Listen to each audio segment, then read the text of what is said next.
Hello, everyone. Welcome live to 3Y TV, tonight's broadcast of the PODGO 225 in the National Sim Racing Association Stay Tuned Sports Podcast Truck Series here on 3Y TV. I'm Peter Short, and joining me in the booth here tonight for the PODGO 225 is Mr. Drew Eisenman. And Drew, we're here at the Paperclip, Martinsville, Virginia. Very, very tricky racetrack, and we've seen a lot of wheel spin out there with these trucks here tonight. Yeah, I was able to participate on their kind of practice session that they held on Wednesday because it is one of the more difficult tracks. And I can tell you firsthand that these guys have quite a challenge on their hands. If you don't shift on corner entry and get that thing down into third gear, you have a really hard time making that truck stick through the center. You just tend to lose the front end, and then as soon as you get back onto the throttle, that rear end's going to over-rotate if you're not treating that throttle with the proper amount of respect. So these guys have a big challenge tonight, and this race will go how these competitors want it to go. If they're patient with each other and give each other room and respect, then it can be a fairly straightforward race. If not, it can be a painful one. Yeah, that is definitely the case here at Martinsville.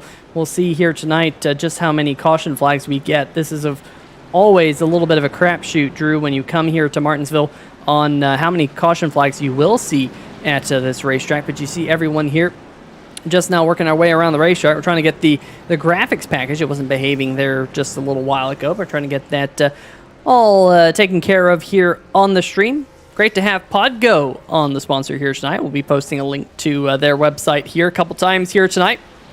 Make sure you go check out podgo.co, especially if you're into the podcast scene. Pretty cool service that they have going. But let's see if we can bring up very quickly. Very, very quickly. And yeah, you know what? There's not even any point to bringing it up. But we'll say that James Zarello, the number 9 machine, was the fastest in the practice session that is just now wrapping up here on 3Y TV. Jason Bean in the chat saying, hello all. Jason, hello. How are you doing this evening? Hopefully you're having a great night here as we move over into the Craig Setup Shop pole shootout. Who will pick up the pole award here tonight, Drew? It was James Zarello, like I mentioned, fastest in the practice session just a little while ago, but we already got some cars out there on the racetrack here in this practice session. Yeah, that 377, I want to say, from Lorello, a 20.377, about half a tenth faster than the next truck, that number 8 of Drew Himmelman. So a really, really quick lap from James Lorello. A half a tenth might not sound like a lot, but especially at these shorter tracks, that small time difference aggregated over a bunch of laps really does make a big difference. And so to be half a tenth up on the field essentially is a pretty good accomplishment for that number 9. A 3 from firsthand experience. A 3 is a really, really quick lap time. I think those guys in the 4s are really quick as well. And so it's going to be interesting to see, though, Peter, because as you know, a really unforgiving track, because if you just get a little too wide and get a 0x and you tap that wall, it's not going to count that lap time. It doesn't matter how quick you have that thing going. Yeah, absolutely. We just saw the number 8 machine there of Drew Himmelman go pick up the fastest lap. Ben Izenga, second fastest, but he's going to slide it through turn number 3. He's going to, unfortunately, lose that lap time. There's the third-placed machine. That is Bill Edwards in the number 50. Jeff Price now, he's going to jump above the number 50 machine of Bill Edwards, so move him up into the third position, but all things looking good right here for Andrew Himmelman in the number 8 machine at this current juncture of the Craig Setup Shop pole shootout here on 3Y TV. Big shout out to Craig's Setup Shop for sponsoring this pole shootout each and every week here in the National Sim Racing Association Stay Tuned Sports Podcast Truck Series. Kind of a tongue twister there for me to say. Stan Hausman in the number 39 machine, the Brookstone Animal Hospital, Ford, working his way through turn number 1 and 2 there, Drew, and he is currently 10th place on the board. Yeah, we talked about James Zarello and how quick he was in practice. Only 11th, now 12th position as Stan Hausman is able to take away that 11th position from James Zarello. And that's what we talked about, Peter. Practice times are one thing, right? When you have multiple opportunities to go out there and lay down a quick lap and really fine-tune it. but going out there and only having 2 chances to repeat that lap, if not better it, that's a difficult proposition for a lot of these guys. And as I'm going down these time charts, Jeff Price was able to pick up from his practice, or only actually lose a little bit from his practice time, but basically across the board, we're looking at about half a tenth difference lost between practice and qualifying. The only difference really being Drew Himmelman, Ben Izinga actually a little bit quicker lap, but through the vast majority of the field, right, we're looking at a tenth or more that these guys lost in qualifying relative to practice. Yeah, and of course, part of that might just be the just kind of the current track conditions. There you see Travis White, the number 23 machine, currently 24th on the board. He's going to have to make up a lot of ground in the race here tonight. The PODGO 225 here on 3Y TV. There is the 00, David Harvey, and we saw Harvey very, very quick last week, Drew, in that 00 machine, at least on the short run. But here tonight, trying to get some qualifying lap times in. We'll see what he can turn right here. Currently 26th position on the board, completing his second lap. Will he jump up? He will. Wow, what a huge pickup there, Drew. Jumps up to 4th on the board. And one of the very few drivers to pick up relative to his practice time.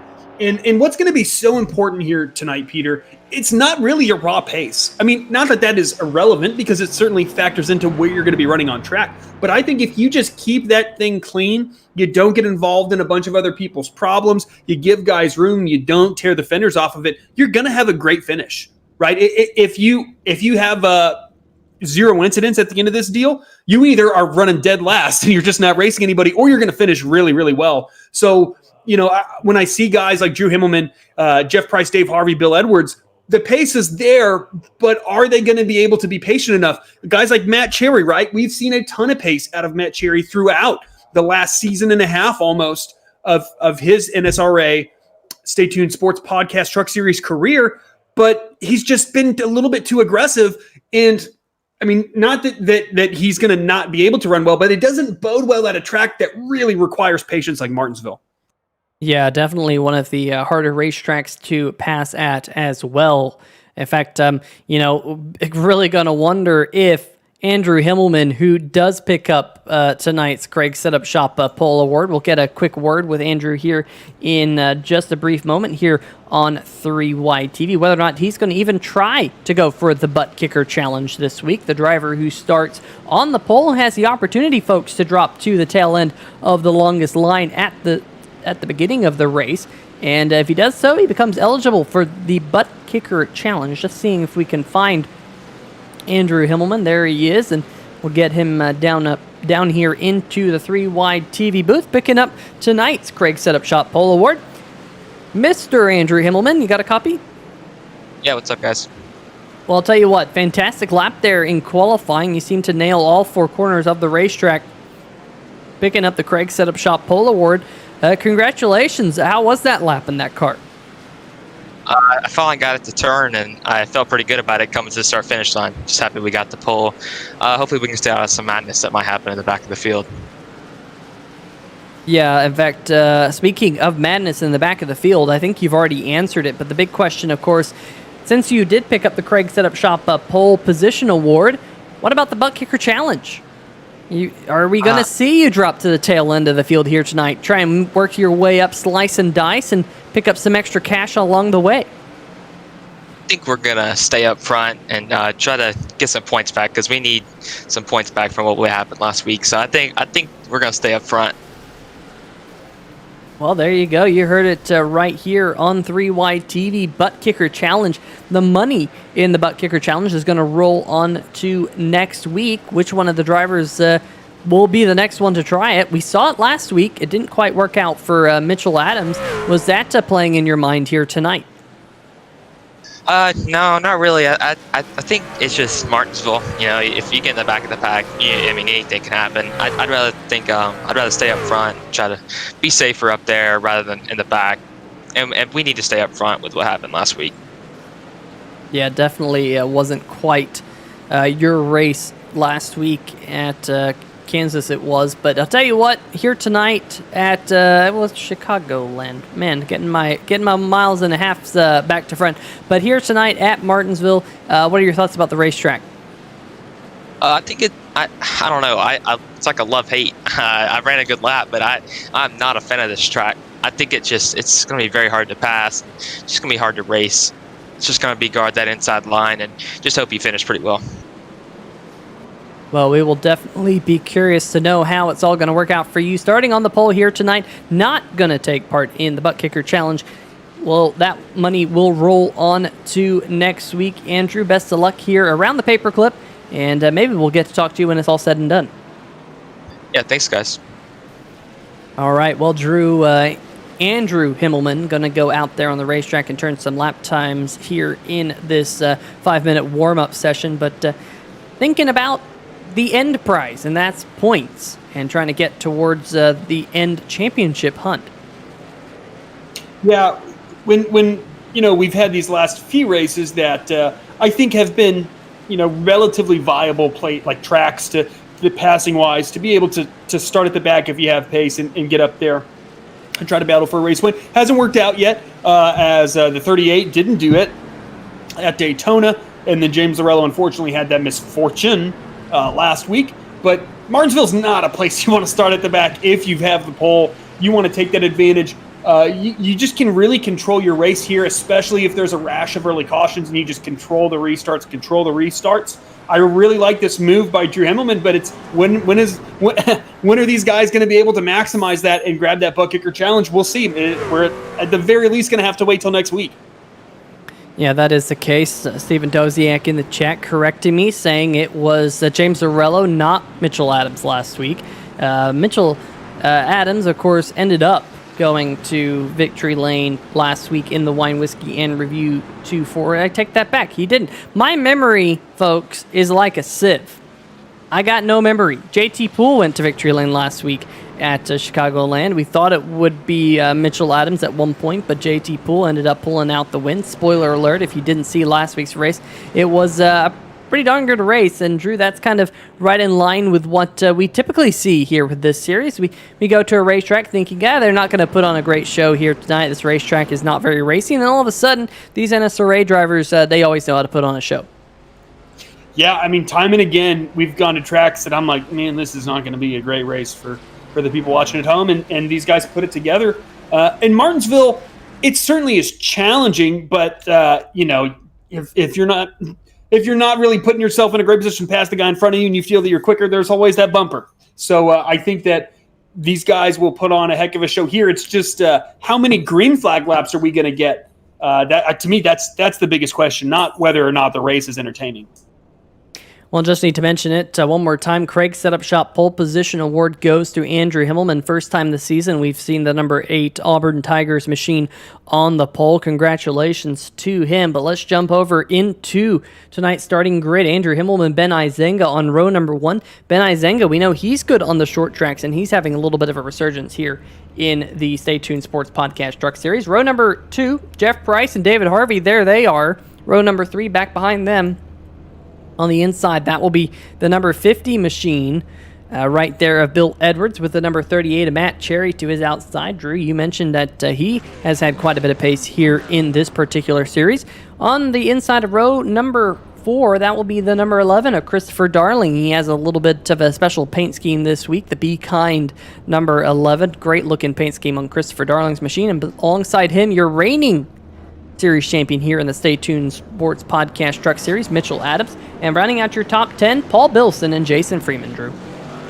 Ben Mashburn in that Bet Angles number 24 truck will be starting P11. JT Poole, last week's winner, in P12. Nathan Maurer in 13th. Stan Hausman in the Brookstone Animal Hospital truck will be rolling off in 14th. James Lorello, 15th.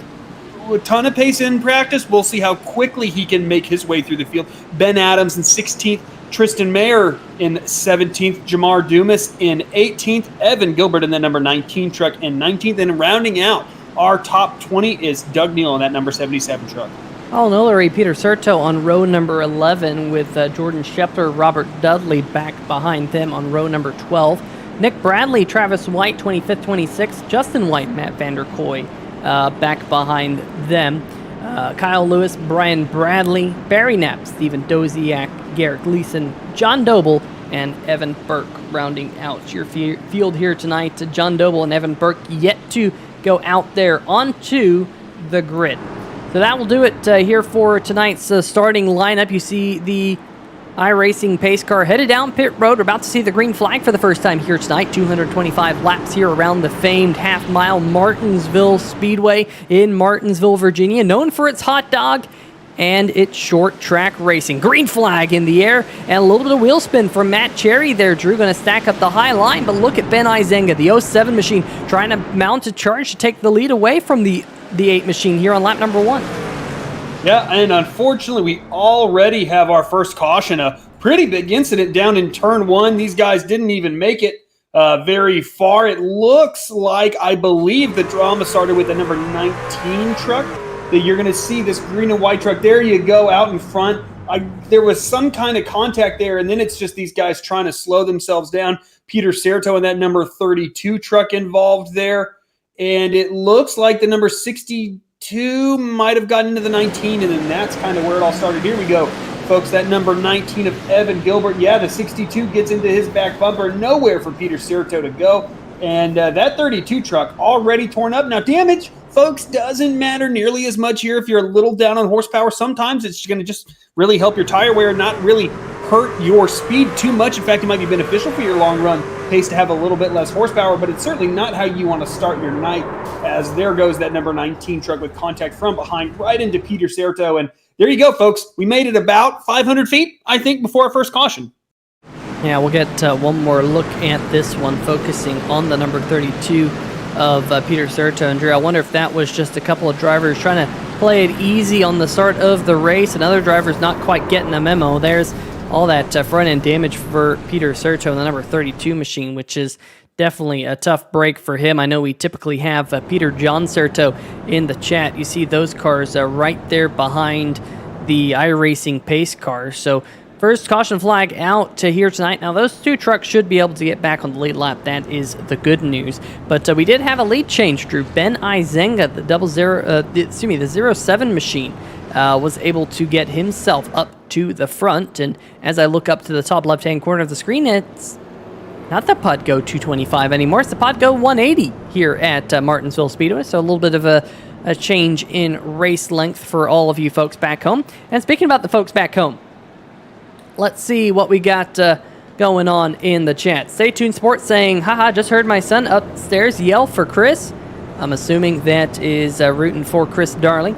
The Windsor is rooting on Bill, as always. Bill Edwards in the number 50 machine. Hope you're doing well here tonight and enjoying a little bit of short track action here on 3 Wide TV. Tana Hummelman saying, I was looking for those Auburn Tigers last night in the draft. Never saw them. Ouch. But got Peter John Certo rooting on the number 32 Jansen Racing Engines machine. Unfortunately, Peter, you have a little bit of damage on Peter's number 32 machine. Stay tuned Sports joining us here tonight, and everyone else joining us, make sure to hit the thumbs up button. How about that? We're already up to 6 likes. Let's see if we can get to 12 likes here tonight. Let's see if we can get to 12 now. If we can get to 12 now, let's see if we can get to more later. But 12 is the magical number right now. That'd be half of our viewers. If you could just hit that thumbs up button, as you can see Peter Certo getting himself back onto the lead lap. Same thing with Stephen Doziak, 2 cars involved in the early accident here tonight, bringing out the first caution flag of the race. You see the iRacing pace car back on pit road here, Drew. And we're about to go back green. Hopefully we can make it to turn number 1 this time. Yeah, it would be great. Of note, the number 8 truck already lost the lead to the number 07 of Ben Izinga. Now Dave Harvey taking it to the inside of him as well. And hey, folks, we made it a full corner, so that's progress. And Ben Izinga now with about a full truck length the lead, as especially on these restarts, you can really roll that outside pretty well and hold off that guy on the inside. I think as these tire pressures build, it's going to be harder and harder and harder to make that outside lane work, especially when you can start to cut that thing down. And Dave Harvey's just kind of being pretty generous too. What that guy on the inside can really do is, a little bit of a checkup there. Maybe Dave Harvey lost the front end a little bit, as now Drew Himmelman gets really loose center off, and that's what we were talking about there, Peter. You get a little too greedy with that gas pedal, and that thing's going to start over-rotating on exit. Yeah, I'm really curious to know if there might have been a little bit of contact there with the 00 machine. Andrew Himmelman just going to lose that position now. He didn't sound like he was all too excited about his chances here tonight, Drew. Didn't seem like he was enjoying the paperclip all too much, but just laid down a stellar lap in the shootout that we had, brought to you by Craig Setup Shop just a little while ago. Jeff Price in the number 14 machine, right back behind him. Great qualifying run for him. He qualified in third. He slid back to fourth in his machine. I'm just looking up and down the scoring pylon. Our biggest mover of the race in the opening 10 laps or so is well back in the pack. That'd be the number 16 of Brian Bradley, qualified in 30th, now running in the 25th position. There he is, running right behind Robert Dudley in the number 48 machine. But we got side-by-side action right in front of them. That is Evan Gilbert and Travis White doing battle for position coming out of turn number 4. And we got some issues up in front, and it's Paul Bilson in the number 17 machine. Caution flag number 2, I do believe. Yes, sir. Caution flag number 2. And what the heck happened between Paul Bilson and Tristan Mayer right here? We'll get this replay queued up for you, folks. And, it looks like JT Poole involved here once we get this thing going. And there you go, Paul Bilson a little bit loose, and then JT kind of just nowhere to go, but it certainly made the situation worse. And, huge impact. Who was that? I think that's the 39 truck. I can't quite make it out. Yes, that is Stan Hausman involved. I believe the 28 of Jamar Dumas caught up in that as well, and quite a few trucks with a ton of damage. I did not see that initial big impacts between those other trucks the first time by there, Peter. Those guys are going to have a lot of damage. Yeah, so you'll see on board with Tristan Mayer, there's a spinning truck and just impaled straight into him. And then there was a couple of cars a little bit further back in the pack also picking up some damage, including the GTR Simulator number 16 machine of Brian Bradley. Let's see if we can go on board with Bradley here and see exactly what happened in front of him. There's cars going everywhere. He gets on the brake. Did he get a little straight into the back of the number 13 of Jordan Shepler? And tough break for all of those cars. Caution flag number 2 here tonight.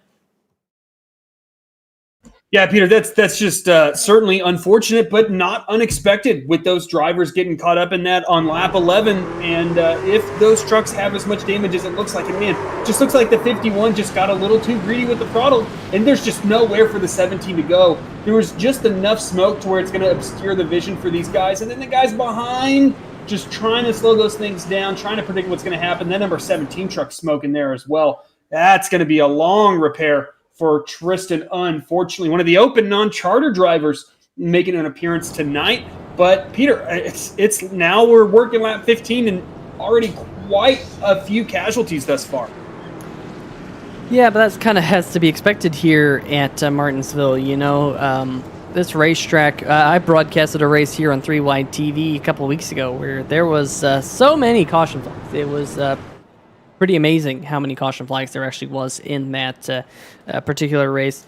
But here tonight, we'll see if we can get some of these caution flags out of the way and see if we can get some good green flag running in as the race goes on. Big shout out to tonight's race sponsor, PODGO. Make sure you check out their website. We'll see if we can post a link here in the chat here in just a little minute, in just a minute, Drew, because podgo.co, tonight's race sponsor. If you are in the podcast kind of realm, well, make sure you check them out because they have a very cool product. As you can see, though, up at the front of the field, well, you might not be able to see it right now, but the pace car lights have indeed turned off, so we're about to get set to go back to green flag racing in just a minute. We did post that link to podgo.co, so make sure you click on that here and check out what some of the sponsors here of the National Sim Racing Association have to offer, including several others which are in the description here tonight. So if you click that little caret next to the name of tonight's race, if you're viewing on a browser, well, you can click on some of those other links that we have for you. David Harvey with a lot of wheel spin there on the restart, but we are back green. Ben Izenga to the front. Yeah, that really worked out for Dave Harvey right there on that restart. In that caution period, it looked like he was having a bit of challenges right there, but now that 00 stuck on the high lane is a little bit of bunching up there going into the corners. Guys are just trying to check up and not go in too easy. But Peter, when you don't go in as deep as the guy behind you is expecting, that can create its own problems by kind of underdriving the truck, because everyone already has a little bit different braking points here at Martinsville, and a small difference can be pretty significant as far as closing rates are concerned. So when a guy goes into the corner a little easier than you're expecting, all of a sudden you're right on his back bumper as another caution is out here on lap 20. Yeah, we'll see if we can see what happened here. It happened a little bit further back in the pack. This is on the quick replay. Holy cow, that is one big track blockage. Jeez, that is absolutely parking lot turn 2. My goodness. The 24 machine, Ben Mashburn, was involved in this one. He is, JT Poole, last week's race winner. The 26 machine goes around. The number 9 of Lorello gets into the back of the 24 of Mashburn, and geez, you can see it right there. Parking lot here tonight, folks. Yeah, and there's just nowhere to go, right? It almost reminds me of that IMSA race at Long Beach not too long ago, where you're just committed to that line. You think that the bottom is going to be probably the safest place to go. You see JT, once again, just a little too greedy with the throttle, and then boom, contact with that orange Simbox truck, and then Ben Mashburn, and then just everybody kind of stuck, just smacking into each other. If this were on the road, a whole lot of insurance claims would be filed with that deal. But here we go. Now we're going to take a aerial view of what happens. Man, he just drove that truck in there. And was there a little bit of contact here? Looks like the 20, maybe door check that 26 a little bit. I would still think that that's fairly savable for the 26. They just can't quite ever get that under control. And then boom, gets hit from behind. The 24's incident, oh man, he hit that wall a ton, did Mashburn. That's going to be a lot of damage for that number 24 truck, and that was almost a separate incident. Those guys never really made contact, but they were trying to avoid what was going on around them to the outside. As here we go, focusing on this 24 truck now, riding on board, and you see he knows that 26 is coming down, and he's just trying to cut the truck low, and he cuts it too low, and boom, into those basically retaining I can't even think of it, barrels. There we go. The words will come out eventually. Into those pit road wall barrels, and as we know, Peter, those things they might kind of work in real life, but they're going to damage the heck out of a truck. Yeah, and I really wonder if we'll go one more look at this one here before we jump back live here on 3Y TV. We'll see if there is going to be a Brookstone Animal Hospital Lucky Dog Award tonight. There was definitely a little bit of contact there with the number 9 machine of James Lorello in his race truck. So Lorello in his race machine having some front end damage. Just looking to see if we can pick up who the Lucky Dog Award might have been under this caution flag.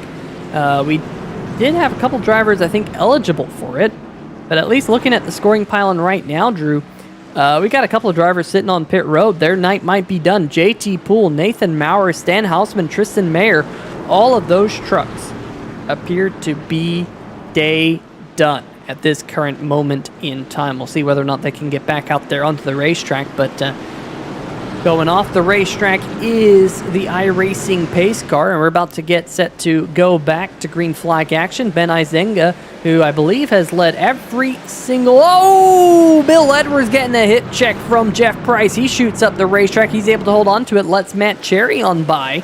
Cherry now going to move up into the 4th position. But back behind him, here comes Chris Darling, and oh, how about that? 3 wide, and oh, contact. Jason Freeman now getting shoved up the racetrack.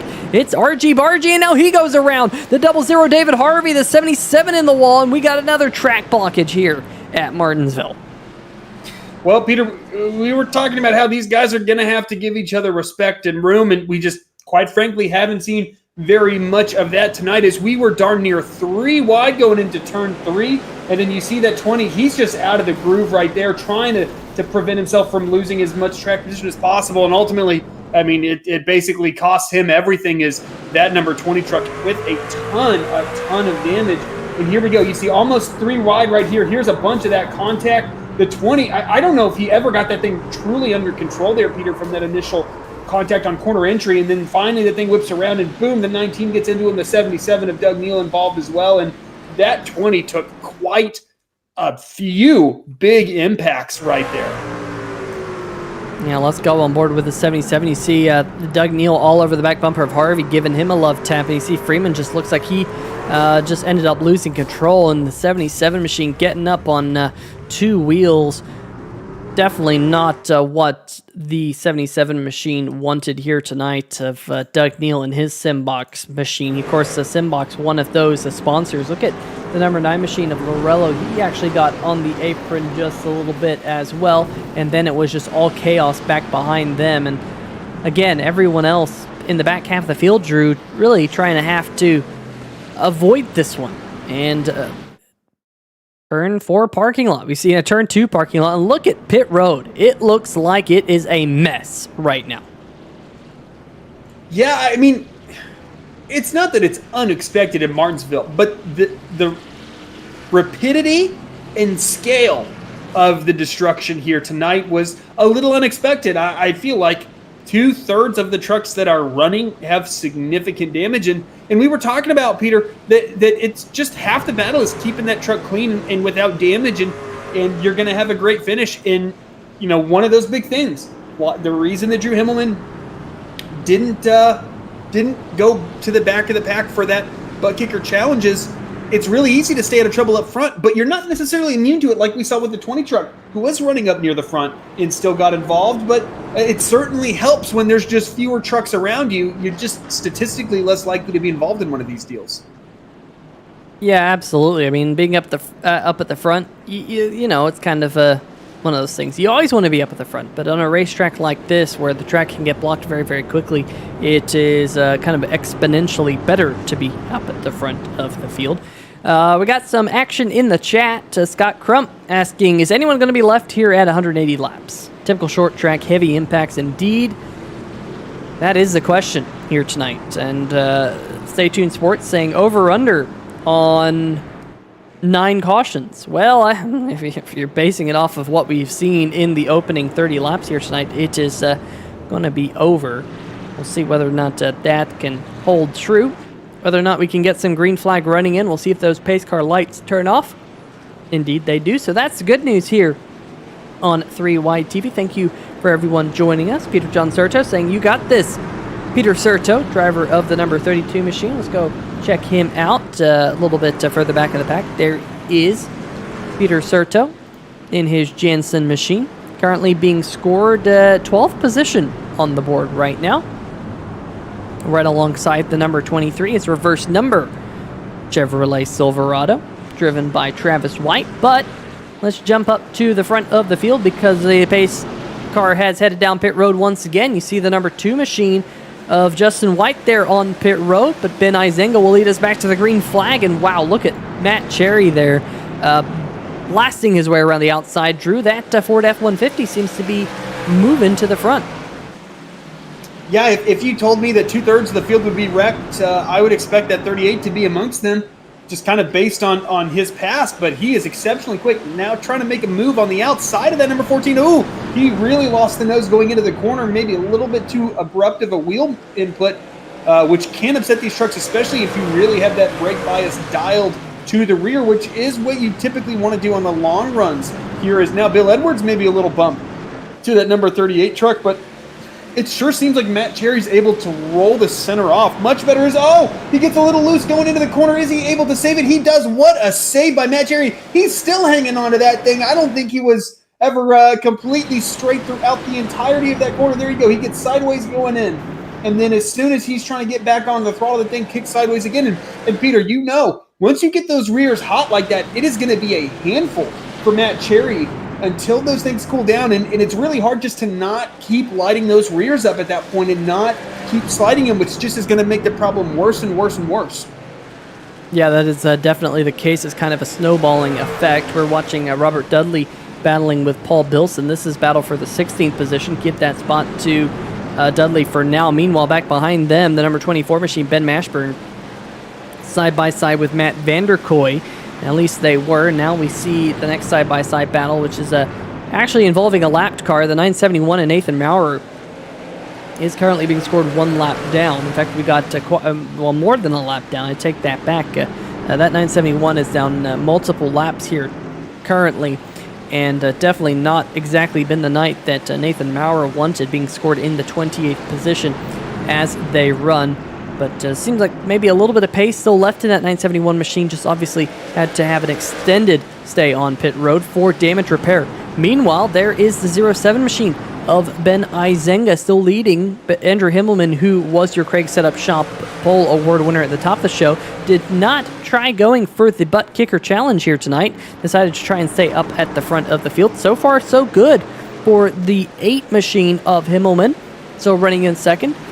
And how about that battle for third? Looks like Jeff Price just had a little bit of a peek to the inside of Matt Cherry. Yeah, actually, Jeff Price was in third coming out of turn 4 and ultimately decided to let Matt Cherry by. But we have another caution now, and it is Paul Bilson once again. Yeah, Paul Bilson has gone around. Let's see if we can see what happened here. Battling with Jamar Dumas. Looks like the 51 came down the racetrack and just a little bit of nudge off the nose of the number 28 machine, and that, I believe, will put Bilson down a lap here, which is definitely a tough break for him. And you see him trying to get righted around. Looks like he finally was indeed able to. But let's see if we can figure out who is going to be your Brookstone Animal Hospital Lucky Dog Award winner. I think we're going to give out a lot of Brookstone Animal Hospital Lucky Dog Awards here tonight. And by my timing and scoring, it looks like it's going to be the number 40 of Nick Bradley. We'll see whether or not iRacing decides that is true or not.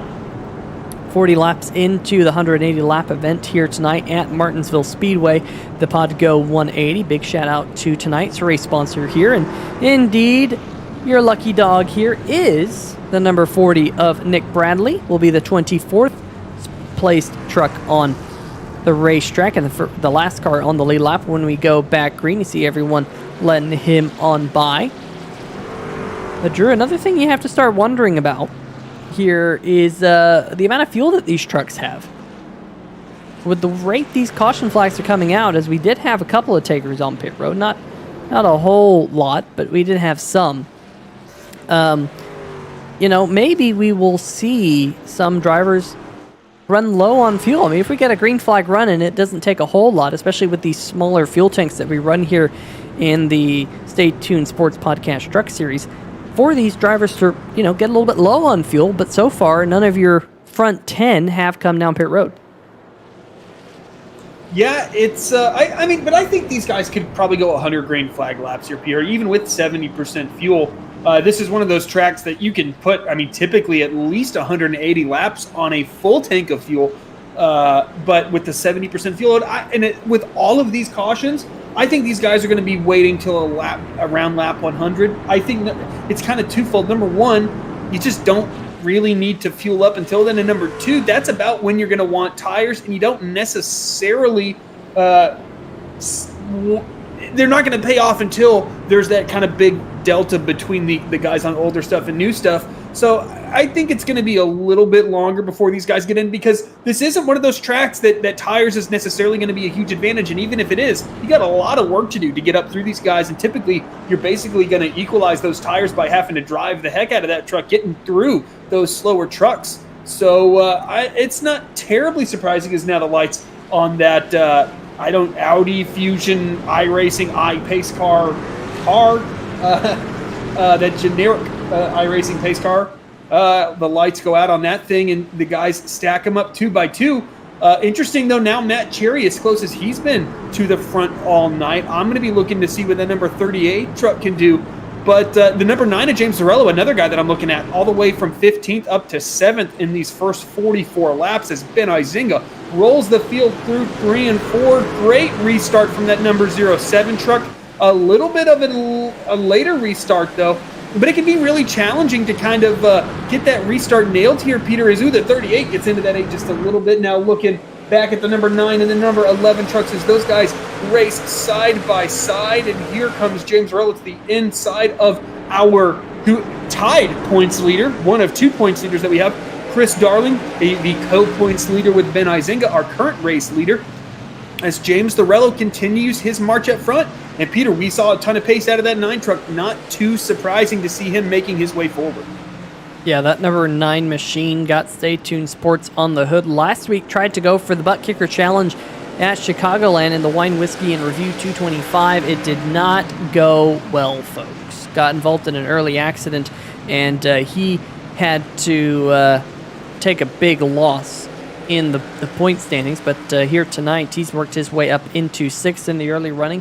We mentioned, Drew, that it was a little bit surprising with that number 9 not qualifying up at the front, but look at this. Andrew Himmelman's having a peek to the inside of Ben Izinga as they go off into turn number 1. Will Himmelman finally lead the first lap here tonight, because he was your pole sitter here tonight, got that Craig Setup Shop pole position award. Doesn't look like he will as he ducks back in line behind the Canadian. It's just so hard that if you're not really up there with that truck to the outside, it's so hard to get that thing to rotate center off and be able to pick up the throttle like the guys on the outside can. I don't know if it's the case. It certainly feels like there's almost a little bit of progressive banking here in Martinsville, that the outside of kind of that bottom paved patch, that light colored patch that you see right there, it certainly feels like it has a little bit more grip than the inside, but which can kind of benefit the truck to the outside. And Drew Himmelman really had quite a bit of pace that last little mini green flag run that we had, and he was starting to put pressure on Izinga, but I think as this run goes on, it's going to play into Izinga's strengths, and he's going to continue to maybe pull away a little bit from the number 8 truck. Is now James Morello and Chris Darling. That battle's kind of calmed down a little bit. The number 9 actually had a bit of a moment through 3 and 4 a few laps ago where that number 11 truck was able to get back by James Morello. It was actually a battle with his teammate, that black and blue number 50 truck that was out front. Now looking at the number 18 truck, that is Kyle Lewis, and that is a battle for just about 20th position. He certainly is staying tuned to the Stay Tuned Sports Podcast Truck Series there in that number 18 truck. A pretty decent effort thus far from him. But now looking up at the number 07 truck, he certainly isn't scooting away from the rest of these guys. If anything, the field seems to have really closed in on him. Is now Matt Cherry, Andrew Himmelman are right there on the bumper. Not too far back is Jeff Price and the rest of the field. Yeah, it is a big gaggle for the race lead up at the front of the field. You can see that only a couple tenths separating each of the top 5 drivers. As you can see, they're all nose to tail looking out back of the Canadian 07 machine of Ben Izinga. At the front end of the Auburn Tigers, number 8 of Andrew Himmelman, Matt Cherry in line back behind him, just kind of sneaking his way on through, kind of playing hide and seek as caution flag has come out here at Martinsville. We'll see if we can figure out what happened here. We're hearing that it might have involved Peter Serto in the number 32 machine. We'll see whether or not that is the case. There we go. Finally getting everything corralled here on 3 Wide TV as they go off into turn number 3 here. The 24 machine of Mashburn gets into the back of Serto, and unfortunately for the Jansen machine, sends him up. Stopped on the racetrack. Ooh, there's Kyle Lewis just barely sneaking through. Steven Doziak just sneaking through as well. Yeah, good job. No major contact for that number 32 truck, but man, he certainly had major contact earlier as he was caught in our first incident of the night. But yeah, I think the 24 just kind of missed the corner there, missed his brake marker just a little bit. And that's one of kind of the challenges here at Martinsville, is getting a brake marker that's a little more versatile than you would necessarily have on some of the other short tracks, because your line of sight can really be blocked by the trucks around you. Like if you're Mashburn and you kind of have something that's out front of you, and maybe to the right or to the left just a little bit, that can be blocked by a truck sometimes, and you can just miss that marker. So you really kind of got to be careful about if you're using the outside wall, a logo on the outside wall, or you're using a little patch of the track. Sometimes that can be blocked, and you can just kind of miss where you need to get off the throttle and get on the brakes and just kind of run the guy over in front of you. And while this has all been going on, and we do have our Brookstone Animal Hospital Lucky Dog Award, hearing that there might have been a little bit of an issue under this caution flag. We'll see whether or not what I'm seeing is right, but big shout out to Brookstone Animal Hospital for being our Lucky Dog Award sponsor this season. We'll see whether or not my live timing and scoring was just joking with me or whatnot, but I did hear there might have been a little bit of an issue with the 00 of David Harvey. We'll see whether or not that is the case. Doesn't look like anything happened to Harvey. Maybe it just registered that he was going too slow on the racetrack or something and thought that he'd had a little bit of a moment, but that is definitely not the case. The 00 still running inside the top 10 in the 7th position. Meanwhile, look at this, Drew. One driver coming down pit road, Bill Edwards in the number 50 machine. That's a little bit of a surprise, giving up all that track position, but now, next caution flag, he can stay out and get all that track position right back. Yeah, it's always kind of one of those tough calls here at these short tracks to decide, is it worth pitting now? Because in the case of the number 50, not a lot of other lead lap trucks that are relatively competitive came down with him, so it's going to be a challenge for him. This certainly could pay off as far as tires and maybe a little bit less fuel that he needs to take later, but it's a pretty big gamble putting yourself into that hornet's nest that is the back of this field. And as we've seen, being involved in one of these wrecks isn't necessarily your fault. Sometimes you just have nowhere to go. Yeah, that is definitely the case, especially here with the fact that this racetrack is quite narrow, known as the paperclip for a very good reason. It looks like a paperclip from the air, as you get a little bit of a look from, whoa, the number 13 machine there, Jordan Shepler just going around. Hope he's able to get his machine back going, but meanwhile, up at the front of the field, we were going to go green. Psych! Caution flag back out in the air. We'll see whether or not this is a one-lap caution or whether or not it's a full caution. Hopefully it's not a full caution, but you never really know. I would assume that's because of the number 13 machine having his half spin. You see the field kind of waiting for the pace car to catch back up. That's why they're going nice and slow. But there's the pace car. Lights back on here in the air. Now we get to find out, Drew, whether or not this is a full caution or not. Yeah, Peter, Ben Izenga and Drew Himmelman reforming this field for, it feels like, the 35th time here tonight in just about 60 laps. Of course, a little bit of exaggeration there, folks. But, I mean, we've seen the dangers. I can't kind of reiterate that enough, that this 50 is putting himself in. This could be a big payoff, and it could be a complete bust for that number 50. He was running darn near right around that top 5 when he pitted. How quickly can he make his way through these trucks? One of the beneficial things for him, he's got a lot of damaged trucks between he and the leaders, but those guys can be just as much a weapons as healthy trucks, so we shall see as Ben Izenga rolls through 3 and 4. Pretty consistent restart, and where Ben Izenga is going, it'll be interesting to see as that 8 gets a little bit out of shape out of turn 4, but he's been fairly consistent where he's gone on one of these restarts. Can the number 8 or another one of these trucks get a little bit of knowledge from that, as we have another wreck into turn 1, and that is the number 62 of Colin O'Leary. Yeah, O'Leary went around. We'll see what happened here on the replay. You mentioned that there was a little bit of wheel spin. There is O'Leary. Comes down in, and wow, Drew might have just had a little bit too much brake bias in his SimShots Chevrolet, and unfortunately ends up down there on the grass. I'm a bit surprised that did bring out the caution flag, but it sure enough did. Let's go on board here with Colin O'Leary. Of course, this will mean we get another Brookstone Animal Hospital Lucky Dog Award winner. We'll catch up with that in just a little moment. And yeah, might have had a little bit of wheel hop there, Drew. Didn't seem like it was all too sketchy in front of him, but you could kind of see that that back end of that number 62 machine started to come around on him. Yeah, I think once he got in the grass, that was kind of it for him. But I'm kind of surprised iRacing threw a caution there. Typically, if you're on the grass on the inside, iRacing's not going to throw a caution. Pretty interesting for that. I guess right about there is probably when the caution came out when the 62. It's about 90 degrees sideways on the racing surface. So I just thought it was just for the 62 stopped on the gas.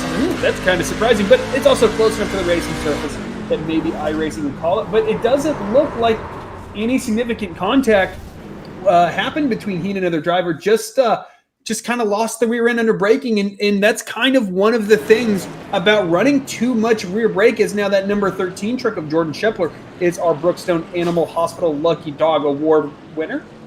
One of the big dangers of running high rear brake, Peter, is when you got to mash that brake to try to slow down. That it's just going to be the rears that lock up and not the front, and the ability for you to control that truck is going to be very, very limited. Yeah, that is the case. Definitely here on the short tracks, and this track is one of those that I love racing because it does kind of race a bit like a road course, and the fact that it has 2 opposing hairpins, of course. But we do have to catch up, you folks, with something. While we were watching the replay, we had pit stops, believe it or not. Ben Izenga, the 07 machine here, Drew, elected to come down pit road. Interesting call this, because I'm looking up and down my scoring pylon, and I'm seeing not a whole lot of cars coming down pit road that last time. I saw really just Ben Izenga, Matt Cherry elected to come down pit road. There he is. Jeff Price came down pit road in the number 14 machine. But that's about it. Maybe Steven Doziak, Jason Freeman, Colin Ullery, Jordan Scheffler, I think, came down pit road. Maybe 6 trucks pitting at this moment in time.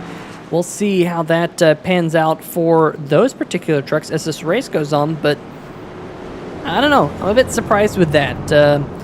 Track position here is very, very important, and now we'll see what track position will do for drivers like the 07 of Ben Izenga when we go back green here in probably about a lap and a half. We do have people in the chat here. We got one of those drivers being the number 19 machine of Evan Gilbert, the Subway number 19 Toyota Tundra, involved in an accident early in the race. Stay Tuned Sports pretty active in the chat as well. How's it going? How's your night been? How's your week been here? Kind of rounding out the work week here on 3 Wide TV, sitting down and enjoying all these trucks working their way around the paperclip here, the half-mile Martinsville Speedway, PODGO 225. Drew, been an eventful week for me. I'm sure it's been an eventful week for you. And always great to unwind here with the NSRA Truck Series on Friday nights. It certainly is. Projects, finals are coming, but Friday night's always fun to, get in the booth, so to speak, and call one of these Stay Tuned Sports Podcast Truck Series races as Drew Himmelman gets a great restart in that number 8 truck. Not so great for that number 11, as here comes James Lorello rolling the inside on Chris Darling, our co-points leader. I'm interested to see what Ben Izenga and Bill Edwards can do, though, as they're still pretty far back here now, coming to lap 70, as James Lorello trying to make that bottom stick here, Peter. But I'm kind of surprised. I think he lost the front just a little bit on entry, but that's actually kind of the preferred way to get around that bottom, is kind of triangle the corner, but he can't make it work. That outside lane has been a little bit more competitive than I was expecting. Yeah, and you see that every once in a while here at Martinsville, just depending on the setup and the track conditions at that outside line, you can get a run up there, especially if you can pinch a car down. I've seen it both when the trucks are very tight, and I've also seen it when the trucks are very loose. I think that high line doesn't exactly come in when the trucks have a very neutral balance. Of course, I could be wrong in saying that, but it seems like when the trucks are on one end of the extrema when it comes to the handling characteristics is when that high line tends to perform well. I'm curious to know what these drivers are experiencing down there on the racetrack. Meanwhile, we're watching Ben Izenga climb back up through the field. He's right back behind Bill Edwards, who pit under the previous caution flag to this last one that had just come out in the Wine, Whiskey, and Review. Number 50 right there. You got a couple of the other trucks behind him, including Matt Cherry there in the number 38. He was just on pit road a little while ago. Meanwhile, there's the number 16 machine, Brian Bradley, who is still the biggest mover in the field here tonight, trying to pick up the Taz Racing Customs Biggest Mover of the Race Award, which goes to the driver who obviously picks up the most positions from start to finish, and he's currently gained 22 spots in the GTR Simulator Chevy Camaro, trying to pick up a spot from Ben Adams in front of him in the Buttkicker Chevrolet. And kind of been a quiet night for the number 5 machine so far, Drew, of Ben Adams. Yeah, it certainly has. Another guy that kind of sticks out to me as having a quiet night is Mitchell Adams in that number 49 truck. But, Peter, I mean, we kind of talked about this last week. He just tends to have quiet nights and then just quietly finish towards the front, as now he gets a run on the inside of that 00 truck. Now moving up to 4th place is Mitchell Adams. But, yeah, I mean, just a quiet, solid night. That 49 looks about as clean as one could expect a truck to be here at Martinsville. A little bit of rear end damage, but nothing major there. But Mitchell this is what he does. He just, keeps working, chips away. And then at the end, he finds himself in the top 3 as, the number 28 of Jamar Dumas loses it going into 3. Was there contact? I don't know. We'll get a replay queued up for you folks to find out. But here on lap 77, once again, caution is that Ben Izenga that I'm seeing in that number 07 truck. It is. And Izenga, just a little deeper into the corner. And that's what we're talking about when we mention these different marks as far as braking points are concerned, folks. You could be running your normal line, but the guy in front of you might be letting off a little earlier, and then all of a sudden you're getting into his back bumper, and that's exactly what happened right there. And I would certainly attribute that to Izenga. As you see, he just drives in a little bit deeper, and the 28's already there. But of note, that is very likely going to be attributed to Ben Izenga officially. And then that's going to be an end of longest line penalty there, Peter. So another pit stop likely for that 07 truck. But we're on lap 80 now, close to halfway. Who's going to take their pit stops now? Because I think these guys could come close to making it. Pit road is closed this time by, but next time by, these guys will be coming down pit road is Jordan Shepler, another award so to speak, his second tonight, the Brookstone Animal Lucky Dog Award winner. That number 13 truck looking to get back on the lead lap as I'm just scrolling. Yes, he is now on the lead lap is Jordan Shepler after receiving those 2 Lucky Dog Award winners, brought to you by Brookstone Animal Lucky Dog, or Brookstone, good Lord, Brookstone Animal Hospital, the Lucky Dog Award winner. Sometimes, folks, you just get that whole pattern memorized in your brain and you can't separate that from the actual different words that it kind of represents. But who's going to be coming down pit road, Peter? Is pit road still closed for these guys? Yeah, no one really coming down. It looks like Andrew Himmelman, Chris Darling, both electing to stay out. I think David Harvey was a taker on pit road in the 00 machine, so he's going to be kind of well back in the field here tonight. Other drivers that might have come down pit road, Steven Doziak, Jason Freeman, Kyle Lewis, Jamar Dumas, coming down. I think Ben Izenga, he elected to come back down pit road as well because, like you said, Drew, he will be getting that end of the longest line penalty from that contact that he had with Jamar Dumas. So he's going to have to start well back in the field. Of course, the driver who's led the most laps here tonight, that is going to be a storyline.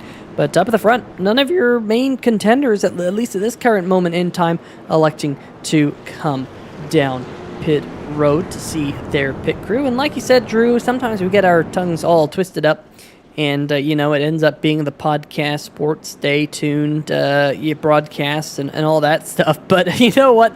That's we're just here to have some fun with all of you folks in the chat here in the National Sim Racing Association Stay Tuned Sports Podcast Truck Series, PODGO 180 at Martinsville, the little paperclip, Martinsville, Virginia. And I've never had a Martinsville hot dog, Drew, but they say that they are very, very good. As you see the pace car lights turned back on. Looks like the administrators letting the field get shuffled up and doubled up once again. Just give them an extra lap to do so. But I've never had one of those Martinsville hot dogs, but I've heard they're really, really good. That's what a lot of people talk about when they come to this track. Has anyone in the chat had a Martinsville hot dog? I'm curious. Yeah, I'm partial to that kind of like, hot dog, corn dogs, burgers, kind of food. You and I both know, Peter, having frequented CODA quite a few times, some great concessions they have there at that track with Rudy's and all sorts of barbecue places and Torchy's Tacos. So it'd be interesting to see how the Martinsville hot dog would compare to what we're used to at Circuit of the Americas, of course, located in Austin, Texas. But this field now reformed. Drew Himmelman, still our leader, our pole sitter, but he didn't lead until fairly late. But an early restart for the number 8 truck is, now the number 11 of Chris Darling involved, and that's going to get quite a few trucks involved. right there. That number 11 with a ton of damages. I believe he spun off the bumper of James Lorello. Now, remember, folks, that number 11 is our co-points leader, so some big championship implications there. Mitchell Adams with a ton of damage as well, as I'm looking at him. Now, let's see this restart. Here we go, quickly back to yellow. The 11 machine's right there, and oh, man, I don't know exactly how to call that one, and whether or not the 11 came down or the 62 came up, or both happened, and my, oh my, what an absolute logjam here on the front stretch. You see Kyle Lewis there, the number 18 machine. He got involved. I think this is one where we're going to have to go to the good old iRacing blimp here and put it in 3-wide TV super slow motion. And Drew, I think the 11's coming down. I think the number 9 might be coming up. I think that's a really tough one to call right there. It's challenging, but I think that number 9 isn't all the way on the bottom, and that's what the 11's expecting. As far as determining like if it's a penalty for an individual driver, I don't know, but I wouldn't be terribly surprised if that number 9 truck is given the penalty. But I believe, looking right into the chat log, that Chris Darling was given an EOL. He gave himself an EOL, I believe. So I think maybe he's attributing that to himself. Maybe he realized, man, I kind of came down on the 9 a little bit there. But some huge implications right here for the number 49. And you see right there, that might have even been netcode a little bit. The 49 just trying to figure out where to go, and there's just nowhere to go for him, unfortunately, as Mitchell with a ton of damage. His guys just continue to pile in there. Behind them is, the 49 with engine smoke. Yeah, I can't imagine that number 49 is going to be able to continue and be relatively competitive, because, Peter, that's typically at least a minute of what iRacing would require you to fix. So an unfortunate turn for him. But I think that Drew Himmelman just restarting that early caught these guys off guard a bit. Yeah, I would definitely agree that it did catch these drivers off guard, and they just wanted to get on the loud pedal just a little bit too soon. On board here with the number 23 machine looking out back, and he was just able to scoot on through. That's Travis White, and look at that moving chicane that ended up there on the exit of turn number 4. Wow, absolutely chaos up at the front of the field there for that restart. And I gotta say, Drew, you mentioned it earlier in the race. Turn number 4, you can end up with a lot of wheel spin coming out of the corner, especially here on these restarts where you're getting up through the gears, you're getting up through the RPMs, you don't have a lot of load on the rear tires yet. They just light them up, and especially with Himmelman going that early on that restart, that kind of caught other people off guard, and especially when you're going through the corner, that just makes things worse. Yeah, and it's just so easy to do. And then once that wheel spin situation occurs, it's kind of hard to stop it before you start losing momentum relative to the guys behind you. As now, once again, we're getting this field reformed here, as I'm not quite sure what that 24 truck is doing up there as we are riding on board with Jordan Scheffler. But here comes the field. Once again, an early restart for that number 8 truck of Drew Himmelman. But I'm just struggling to figure out what was going on up front with some of those lap trucks, as now James Lorello is running in second position with the number 23 truck and number 5 trucks respectively running behind them. So quite a bit of shakeup here, Peter, between these guys.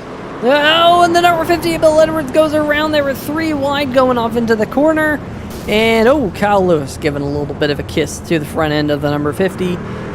Wow. Back under caution flag here, just on the halfway mark in the PODGO 180. We were 3 wide, and yep, there's the contact. And Drew, 3 wide here at Martinsville.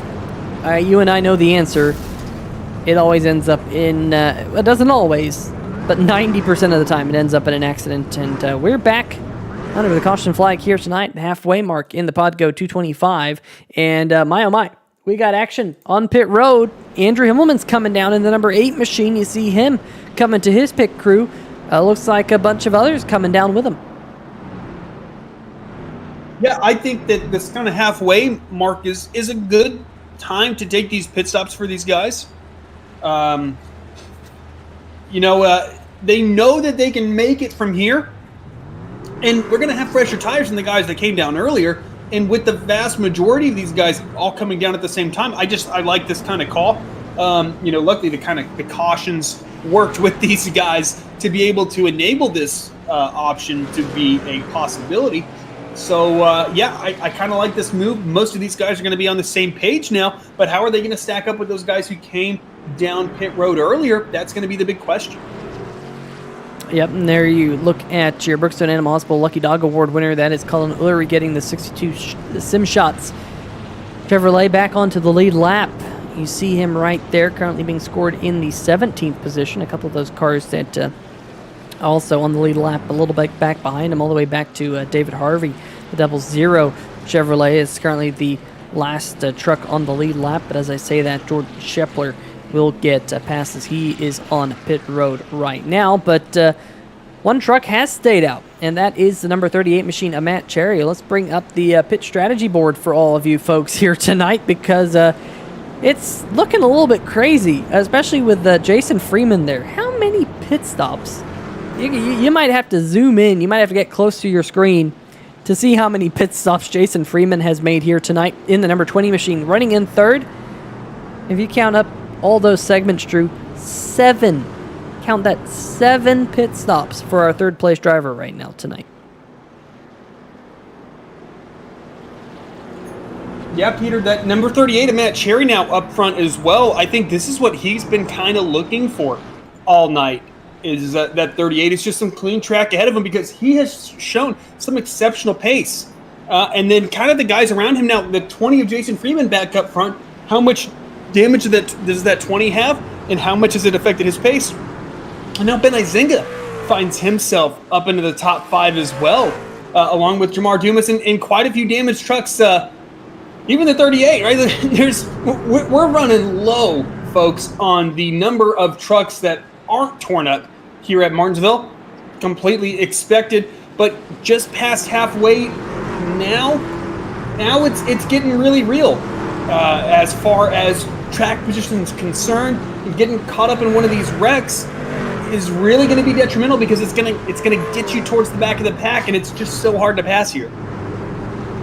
Yeah, it definitely is extremely difficult to pass here at Martinsville without giving someone a little bit of a bumper. Maybe that's why we have seen the bumper so many times here tonight. The pace car is going to peel off at this time. You see the field doubling up for this restart. We did get word from the chat. Mitchell Adams, the number 49 machine, your reigning series champion, will be calling it a night. Too much damage on his race machine. Tough break for your reigning Stay Tuned Sports Podcast Truck Series champion. Meanwhile, up at the front of the field, a little bit of wiggle out the back of the number 20 of Jason Freeman, but we are back underway as they go off into turn number 1. And look at Ben Izinga there, Drew. He's on relatively fresh tires, but meanwhile, back behind them, look at Barry Knapp. The 42 truck went way up the racetrack. James Arello going to have to avoid him, but the 42 falling like a rock right now.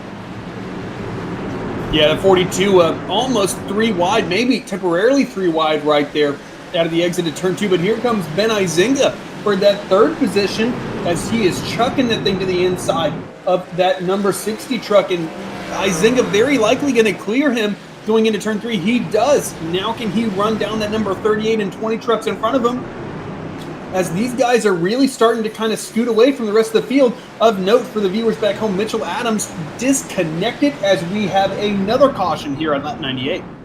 And there's a log jam in turn number 4, including the number 14 machine of Jeff Price. Let's see if we can dial up this 3-wide TV replay for you folks. And we're gonna have to go back just a little bit further. There's a little bit of connection hiccup there. Do apologize for that. 23 had issues there, Travis White, and Jeff Price got down there on the apron. Whoa, look at that. The number 13 of Jordan Shepler nosing it in as well. There is the 26 machine, JT Poole, who is the first truck 1 lap down. He's actually 5 laps down. Will be the first one who will be more than likely receiving this lucky dog. Let's go on board here with driver of the number 14 machine, Jeff Price. You see the 23 machine there, Drew, just lost the rear end under brakes.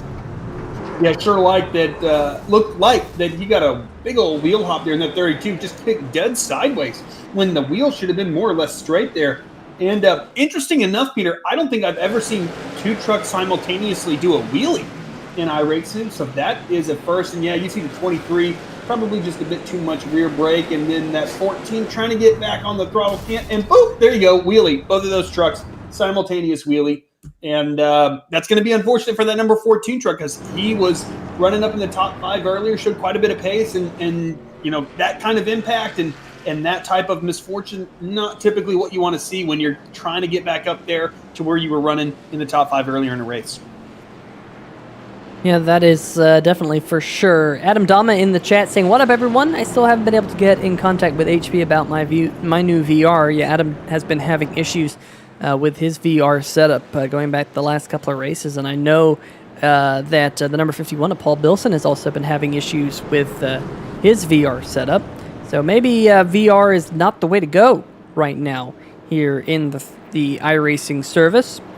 We'll see how many of these drivers elect to continue using VR. I know some people say it is extremely immersive. Drew, I know you say it's extremely immersive, but for some of these drivers, it seems like it's been causing a little bit of stability issues over the last couple of weeks. I think it's really dependent on what VR set you're using. I run an Oculus Rift S, and I've never had any problems with it. Sometimes I have to hotkey reset my seating position and where my VR stands, because sometimes if my room's not bright enough, it'll start to kind of lose track of where I am, and I'll start slouching in the car, and I'm like a little kid trying to peek over the dash. But I mean, that's basically the only thing, and it's just kind of feeling on the keyboard, pressing a key, and it instantly resets your view for you. I've never had any problems, but that's also why I went with kind of one of the standards for VR, which is, of course, Oculus. I think when you start getting into kind of more of the lesser known,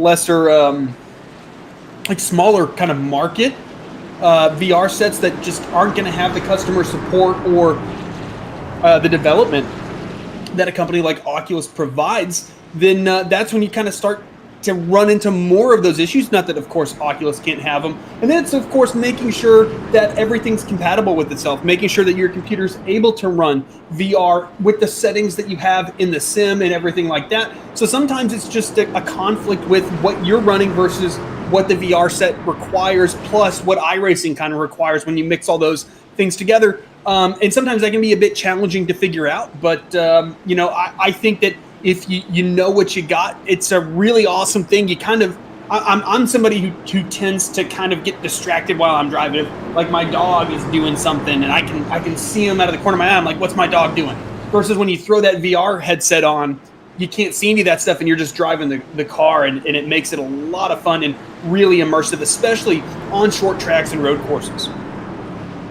Yeah, I haven't been able to do any iRacing with a VR setup, but I definitely want to at some point. Meanwhile, the pace car has headed down onto pit road. Matt Cherry, Jason Freeman about to lead us back to the green flag. Green flag in the 20 with a big wiggle on the restart, and all of a sudden he's going to drop a couple of positions here side by side with Matt Vanderkoy. There might have been a little bit of a hip check between those two as they go through turn number 1 and 2, but we stay green. Yeah, I think you saw Vanderkoy there on the backstretch give that 20 that track position. He knows that he might have gotten into Freeman there on the restart, as that could have been really big had those guys kind of piled into that and not given Freeman enough room to gather that thing together now.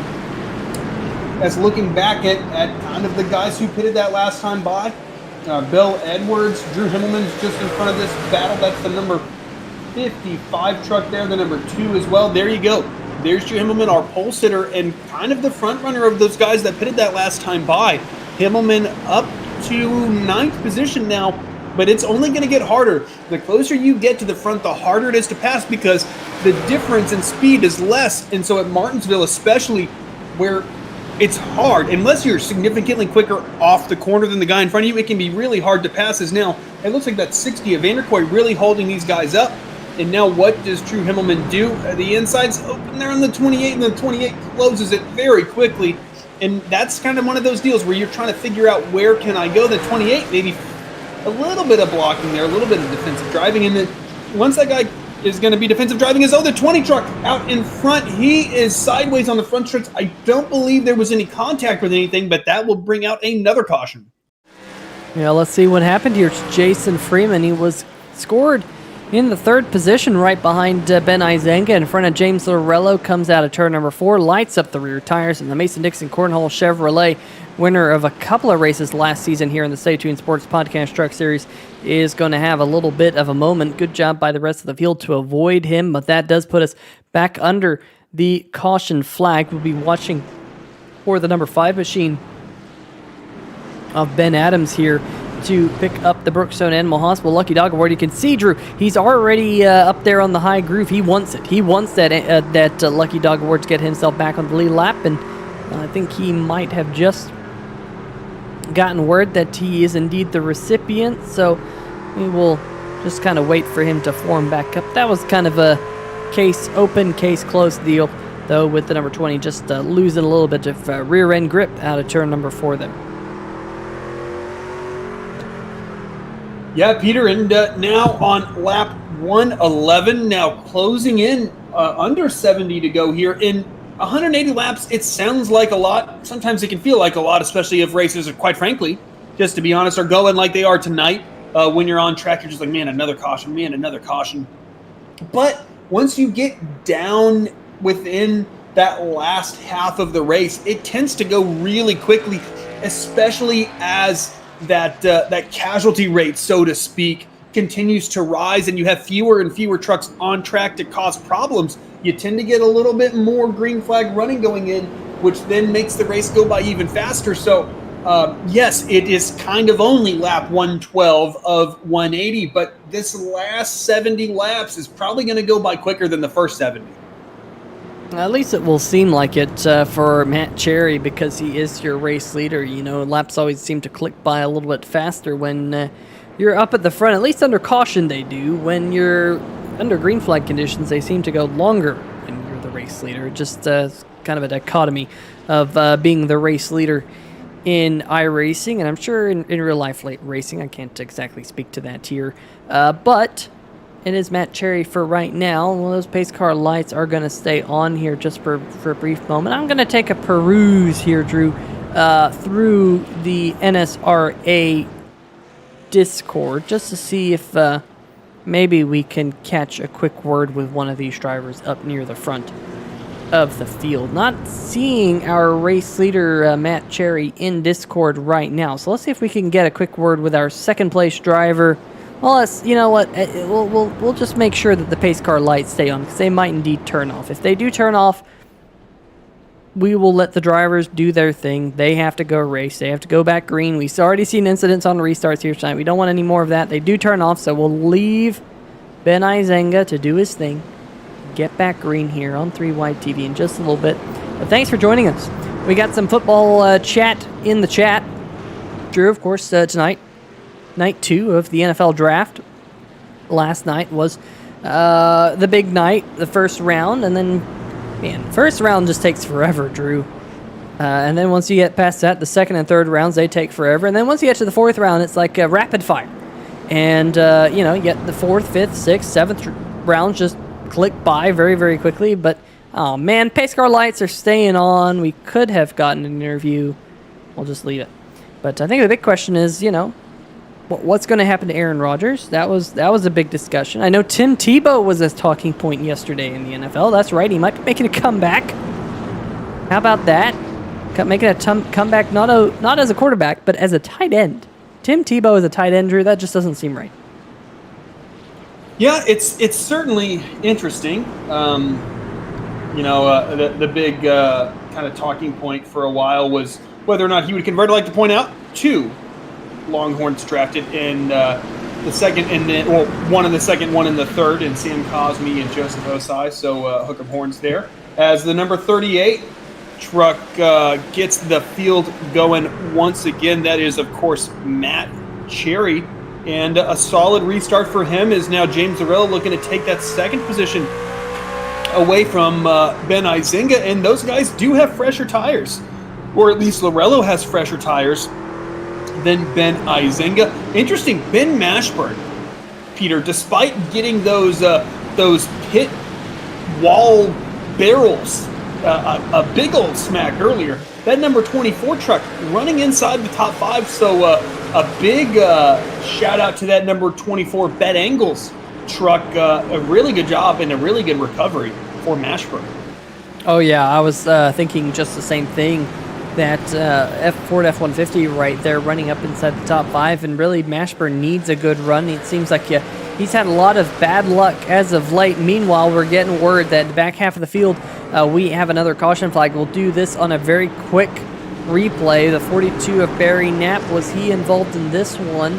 He might have been. Got Jordan Shepler right back behind him. Whoa, the 40 machine comes at the racetrack indeed. The 40 comes up, clips the number 42, Barry Knapp, and he goes around. Caution flag back in the air here tonight. Stay tuned, sports. I got some bad news for you. You said the over-under of 9. I chose over, and, well, we are definitely over 9. Looks like the number 13 there also getting a piece of that, Jordan Shepler, but for Barry Knapp, he's going to stay on the lead lap. That's the good news. Look at David Harvey just kind of barging on through there. He's already got a bunch of damage on that truck there, Drew. Yeah, that is unfortunate for that number 00 truck and the 40 and everybody involved in that incident. Just kind of one of those deals. You'll see the 40 again. There you go. Wheel hopped it. Just that the back's locked up. And then all of a sudden the fronts are the only thing giving that truck grip. And he's turning into the corner. So that truck over rotates, gets on the grass, boom, into the 42 of Barry Knapp. And then Harvey, just trying to avoid all of it, kind of gets stuck behind him and makes some relatively small contact with that number 42 truck. But kind of talking a little bit about, we'll go ahead and bring this up, the number 14 to Jeff Price, our Brookstone Animal Hospital Lucky Dog Award. About the sense of, talking about the sense of community within NSRA. It's really cool stuff, being on their Discord, how active it is, how active a community this league is. Last night, a heck of a discourse, so to speak, in chat regarding the draft. A lot of fun back and forth, people disagreeing with each other, but of course, all in good fun. So that was really cool to see, and it's really cool to see a group of guys interact with and have a good time with each other, like everybody in this league seems to have. So that's always a good sign, right, for these leagues and the health of the leagues, when these guys are able to kind of have that fun back and forth. I disagree with you, but we're just kind of poking fun at each other in good-spirited ways. It was certainly an entertaining night in Discord for these guys. Yeah, definitely. Of all the nights in the NFL, I have to say draft night is one of the most exciting and fun nights, because it does spell the start to a new NFL season, kind of unofficially. There's no game attached with it, but it's always a lot of fun.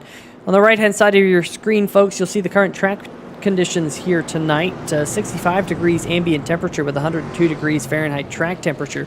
You might be looking at that 65 degree ambient temperature, and it's a little chilly here tonight at Martinsville. That's going to give these drivers a lot of grip, and that might be one of the things that's leading to all these caution flags here tonight. Drew, I know you and I, we've been a part of many iRaces throughout our iRacing careers, if you will. And it seems like the more grip you have, the more wrecks. As odd as that sounds, that seems like it's always the case, because the more grip you have, kind of the tighter racing you usually get. Yeah, Peter, Matt Cherry, as this field continues to pace here. I can't tell if the lights are out on the pace car. I love this TV3 camera, folks. It kind of gives you a spectator stagnant view of the track. I am not running the Sim TV cameras that we run on the broadcast, so I have a little unique view. It's basically a spectator view through 1 and 2. I love that kind of steady camera that you can kind of get a good look around this whole thing. But sometimes it can be hard to tell what's going on with the pace car lights. But up front, I mean, kind of some consistency up there between Matt Cherry, James Zarello, and Ben Izinga, with, of course, the number 16 to 24 trucks being kind of standouts as far as where they're running is concerned, and quite frankly, the 28 as well. But now that number 8 of Drew Himmelman, who has about as fresh of tires as anybody in this field, is restarting further up the front than he has all night. A late restart for that number 38 truck, but it's always good to mix it up a bit, as now Ben Izinga gets into turn 1 deep. I thought he was going to get into the back of Matt Cherry. Not quite, but he will just about, maybe, can't quite clear James Dorello on the back stretches. Oh, the 24 has a big lock up into the corner there, Peter, and that can really be alarming for those guys further back in the pack.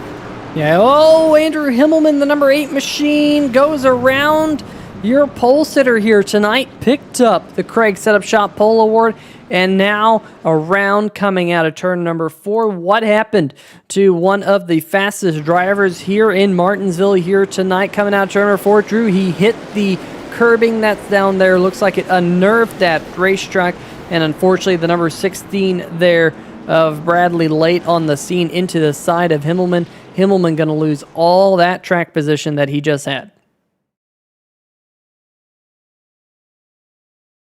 An unfortunate turn of events for our pole sitter, but self-inflicted, quite honestly. And it just takes kind of one decent-sized mistake to really kind of put your night in a bad direction. That's kind of a commentator's curse, too. I just talked about that. I really like that position of that number 8 truck, and then there you go. That little bit of lockup from that 24 truck, and then you see the 8 trying to roll the bottom, and just can't quite make it work. And he's fine, and then boom, gets hit from behind by that great truck. Couldn't quite make out the number of that truck, but there you go. The number 8 now with damage. He's probably going to have to get that fixed, get some new tires on that thing. But now closing in on 60 laps to go here, Peter, time's kind of short for that number 8 to get back up here. Yeah, and now that you've lost all your track position, really you might as well come down pit road if you still have a set of Goodyear tires in your pit box. Come down, pick them up. Tires do mean a little bit here at Martinsville. They don't mean a whole lot, but they do help a little bit. And if I was number 8 of Himmelman, I would come down, slap them on, and see what I can do with the fresher tires. You might not get all the way up there inside the top 10. You might not get up into the top 5, but at least having fresher tires might be able to help you make a pass. That has been the big thing here tonight. It has been very difficult for these drivers here in the Stay Tuned Sports Podcast Truck Series to make a pass out here on the racetrack. The number 11, Chris Darling, he's going to come down pit road right there in his Be Kind Ford F-150. He's going to come down into his pit box here. We'll see if we can get a little bit of a nose look of that car. Of course, Autism Awareness Machine coming down here. We'll find his pit crew in just a brief moment. Looks like Jeff Price also on pit road. I think David Harvey was your Brookstone Animal Hospital Lucky Dog Award winner. There we go. Number 11 is in his pit box. There we go. Go around, get the cameras in front of that number 11 machine before he gets rolling. Let the cameraman get out of the way so he doesn't get run over. But good look on the number 11. Of course, Chris Darling, MaxGrafix.co is his company. And if you need an iRacing truck, car, whatever painted, make sure you check out our friends over at MaxGrafix.co. Why add the extra M and make it .com? Because we just don't have enough time to type in that extra letter. Make sure you check out MaxGrafix.co. Before the end of the race, there's a link in the description of the video here tonight. If you're enjoying yourself here on 3Y TV, or maybe you're not enjoying yourself here on 3Y TV, why not just hit the like button? We hit 12. That was our goal earlier in the race. Let's see if we can push that up to 14 here under this caution flag. I know you might not be liking the caution flag, but I'm sure you'll be liking it now because the pace car lights are off. So we will get back to green flag racing here in a little bit. Adam Dama asking, how many cautions have there been? We lost the graphic that does the counter for us, but I don't even think the counter could keep track of how many cautions we've had here tonight. Tana Himmelman saying we've had 534 cautions. Stay Tuned Sports saying we have had 458,154,852 cautions. I think that's a bit too high. I think Tana's number is a bit more reasonable. But meanwhile, looks like we're about to go back green flag. Hopefully we don't have any more cautions, but you never really know. Green flag back in the air. Matt Cherry drew out to an early jump. Ben Izenga slotting in back behind him. A solid restart by that number 38 truck is now a few truck lengths between he and Izenga, but what are the rest of these guys going to do? And then I'm just kind of looking further back in the pack where the real action is. It's now the number 60 truck falling back a little bit. That, of course, is Matt Vanderkoy. The 32 of Peter Serto really applying pressure to him. Back out front, James Dorello running in P2. Izinga close there for a second, but just isn't quite able to keep it there. As now Mashburn, I mean, I gotta say, just to reiterate, very impressive with what we're seeing out of that 24 truck. You can tell he's missing a little bit of straightaway speed relative to everybody else around him. So that makes what he's doing all the more impressive. It's now focusing on Colin O'Leary, of course, involved in a bit of drama earlier in this race, as I believe that's the number 16 truck battling the 13 truck in front of Colin, and of course our NSRA Super Speedway champ in the Super Speedway Series, the last full season that series ran. So whenever we go to Super Speedways, Colin is a guy to look out for. Now Jordan Shepard, who at times last year flashed brilliant pace, but maybe a little bit of inconsistency from the driver of that 13 truck, is now 24 Mashburn, seeming like he's struggling a little bit, as now that 28 truck looking to his inside, and it just seems like he can't keep that thing down there. And Peter, once you kind of get those marbles on the right sides, it just kind of is a self-feeding beast as far as kind of just continuing to make mistakes and slip up a little bit.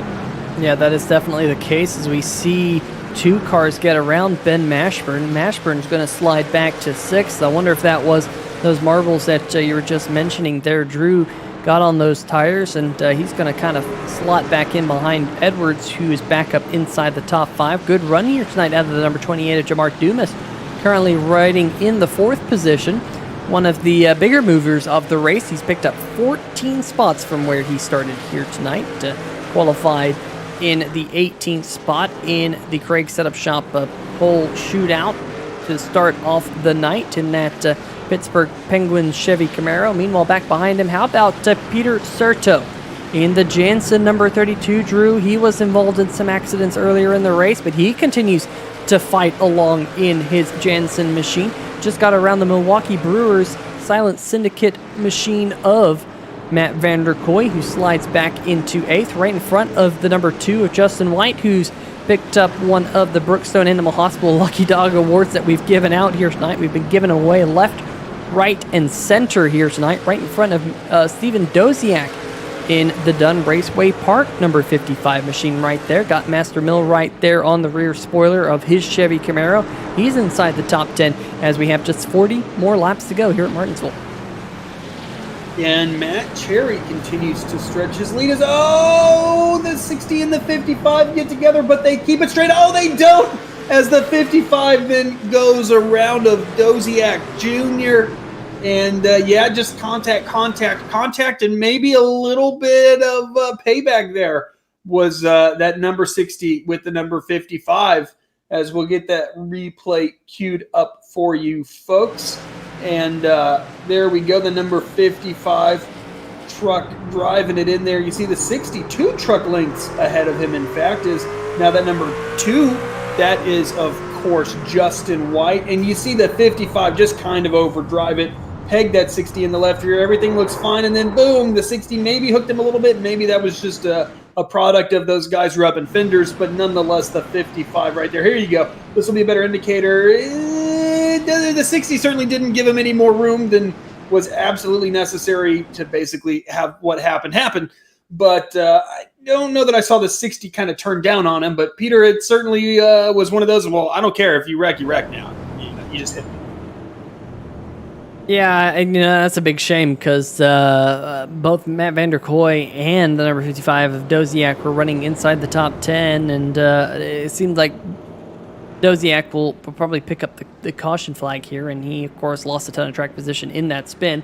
Meanwhile, you see Barry Knapp in the number 42 machine. He's one of the Lucky Dog recipients here tonight, brought to you by Brookstone Animal Hospital, so he will get, by my math, back on the lead lap in his Chevy. So going to be the 19th car on the lead lap. Christopher Darling in the number 11 machine. Looks like he's getting back on the lead lap as well, believe it or not. Maybe he was already on the lead lap. Not sure there. In fact, I think he was. I think he just came down pit road a minute ago. There's Stephen Doziak at the number 55. We'll see whether or not he elects to come down pit road, since he doesn't really have anything to lose at this moment in time. But there is James Arello, your race leader there, Drew, because the number 38 of Matt Cherry had to come down pit road. Wow, that's a shocker. Matt Cherry came down pit road and he's all the way back in 16th position now. I did not see that one coming. I thought he was going to be good to go to the end. Yeah, it's a big shame for that number 38 truck. I don't recall him having pitted at all, so maybe this was the fuel limit for him. But with only 56 laps to go here, that's going to be a tall ask just to be able to get through these guys with a clean truck. You mentioned that 38 truck in 16th. I know 16th to first doesn't sound like a big difference, folks, but I mean, it typically takes multiple laps just to pass one car, even if you're a little quicker, because that outside lane tonight is providing a decent ability for the guys to just kind of combat that move. And it's just going to be really hard. And that's not even counting, okay, I got by this guy. Now it's going to take 3 to 4 laps to catch the guy in front of me if I'm substantially faster. And if you're not, if you're a half a tenth quicker, Peter, and you're 4 tenths behind, well, there you go. That's just about 10 laps that it's going to take just to catch the guy in front of you, let alone pass him. So a big uphill battle for that number 38 truck. But I really like the positioning of James Lorello and Ben Izinga up front, 2 of the fastest trucks all night. We know how quick that number 9 of Lorello was in practice, and I think that these guys have really nailed their strategies, and in Izinga's case, not a drama-free strategy either. Been involved in a couple wrecks, but I really like the positioning of these 2 drivers. Yeah, I tend to agree. You mentioned how fast Lorello was at the practice session to start off the night. He was the fastest, I do believe, and he's up there. He's got the track position. He's in front of his teammate there. Ben Izinga has slightly fresher tires than Izinga, although it's only by 12 laps, which is not a significant amount here at Martinsville. But we're going to keep our eyes on some of those drivers who just came down pit road, like Matt Cherry. Can they make a charge up to the front here on the fresh tires? Big wiggle out of Jamar Dumas as the green flag waves once again. Lorello out to a big jump, and it's an S2R 1-2-3 right now. Lorello, Izinga, and Edwards. Dumas in 4th, and Mashburn and Peter Serto side by side for 5th. A clean restart for these guys thus far as Mashburn. Oh, the 60 truck though, it's 62 of Peter Serto. They're wrecking in turns 3 and 4, and the 60 truck, I believe, is still kind of running backwards there, and some contact between those 2 drivers. And this is what we're talking about, Peter. It can just be such a big challenge to make your way through this field, as now we're looking at the 42 of Barry Knapp right here. Ooh, a big puff of smoke from under the hood of that 42 truck, and that will be 9 over for that 42. Here is the number 60 of Matt Vanderkoy, though. Yep, that number 48 truck just kind of shoved his nose. I believe that's Robert Dudley, just shoved his nose down there where there really wasn't a hole. And unfortunately, Matt Vanderkoy pays the price. A little bit of contact with the 62 of Colin Ullery. But all in all, not too bad of an incident there, Peter, considering what could have been. Yeah, and we go back live right now. The number 60 machine is on pit road. Do believe that we do have a Brookstone Animal Hospital Lucky Dog Award winner. Under this caution flag, it's going to go to the number 55 Dunn Raceway Park machinist Steven Doziak. Was just inside the top 10 a couple laps ago. Got involved in an accident, lost his lap. Now he gets the lap back. He will be the 18th car, or truck I should say, here on the lead lap when we go green flag with less than 30 laps to go, folks. Yes, that's right. We're going to have less than 30 laps to go, and I don't even know what the caution count is tonight. I don't even know if I want to know what the caution count is here tonight. Jana Himmelman saying, OMG. TJ Buck asking, how's it going so far? Well, I don't know, Drew. I almost want to gander and say that the Kia Audi, that's what I call that iRacing car. It's a Kia, Audi, and a Hyundai all smashed together. Yeah, it's not a real car. Someone called it the Walmart brand iRacing pace car. I mean, I don't know. It's an off-brand fake pace car. I like the Kia Audi because I don't know. It's got the Kia look. It's got the Audi look. It's got the Hyundai looks. Yeah, all that. But anyway, I think that the pace car has probably led the most laps here tonight, and probably has locked up the most laps led a long time ago. Yeah, I mean, not that that is unusual here, but I would say the pace cars probably led 100 laps out of the 150 we've run or so. I can't recall a run really more than 15 laps, if that long, quite honestly. So yeah, I would agree that the I-pacing car has led the most laps out there. Just interesting that they couldn't come up with, like you would think that Toyota or Ford or GM or anyone would have been like, yeah, we would love for you to throw our 2021 Kia Stinger in as the pace car. Interesting that they couldn't make that work, but they just decided, hey, I guess we're bored. It's still the pandemic lockdown. We'll make our own pace car, I guess. You know, kind of how the iRacing IR01 kind of literally there is not one made, so it is completely fictional kind of V10 open wheel car, which is a blast to drive, but is kind of a paper car, so to speak. I think that's just kind of the product of iRacing being like, I don't know, we got to do something. Because it's kind of difficult to go and scan tracks in cars right now because of the way that stuff's working. But hopefully that is relatively coming to an end for, I know everybody's looking forward to that at this point. But the number 9 of James Lorello, still our race leader. But Peter, like we were talking about, this thing's really closing down now as we have just about 26, 27 laps to go here as James Lorello leads the field through 3 and 4. Another bit of a late restart, maybe not quite some stack up towards the back, but about a truck length that is closed down there as Ben Izinga really drives that thing and is now looking at Peter Serto and Ben Mashburn. That is the tail end of the top 5. A bunch of trucks vying for that position. A little bit of a ping-ponging back and forth are those guys doing through 3 and 4. Yeah, Brian Bradley got a big shot in his number 16 machine. He shot up the racetrack, but we stay green flag here. Someone got around in front of him. I think there might have been a moment there as well. Everyone keeps it going. We stay green flag. We're looking at Jordan Shepler and Jeff Price, a couple of trucks that have had some interesting stories to tell here around the famed paperclip. Just now down. Oh, Andrew Immelman with the big slide. We stay green.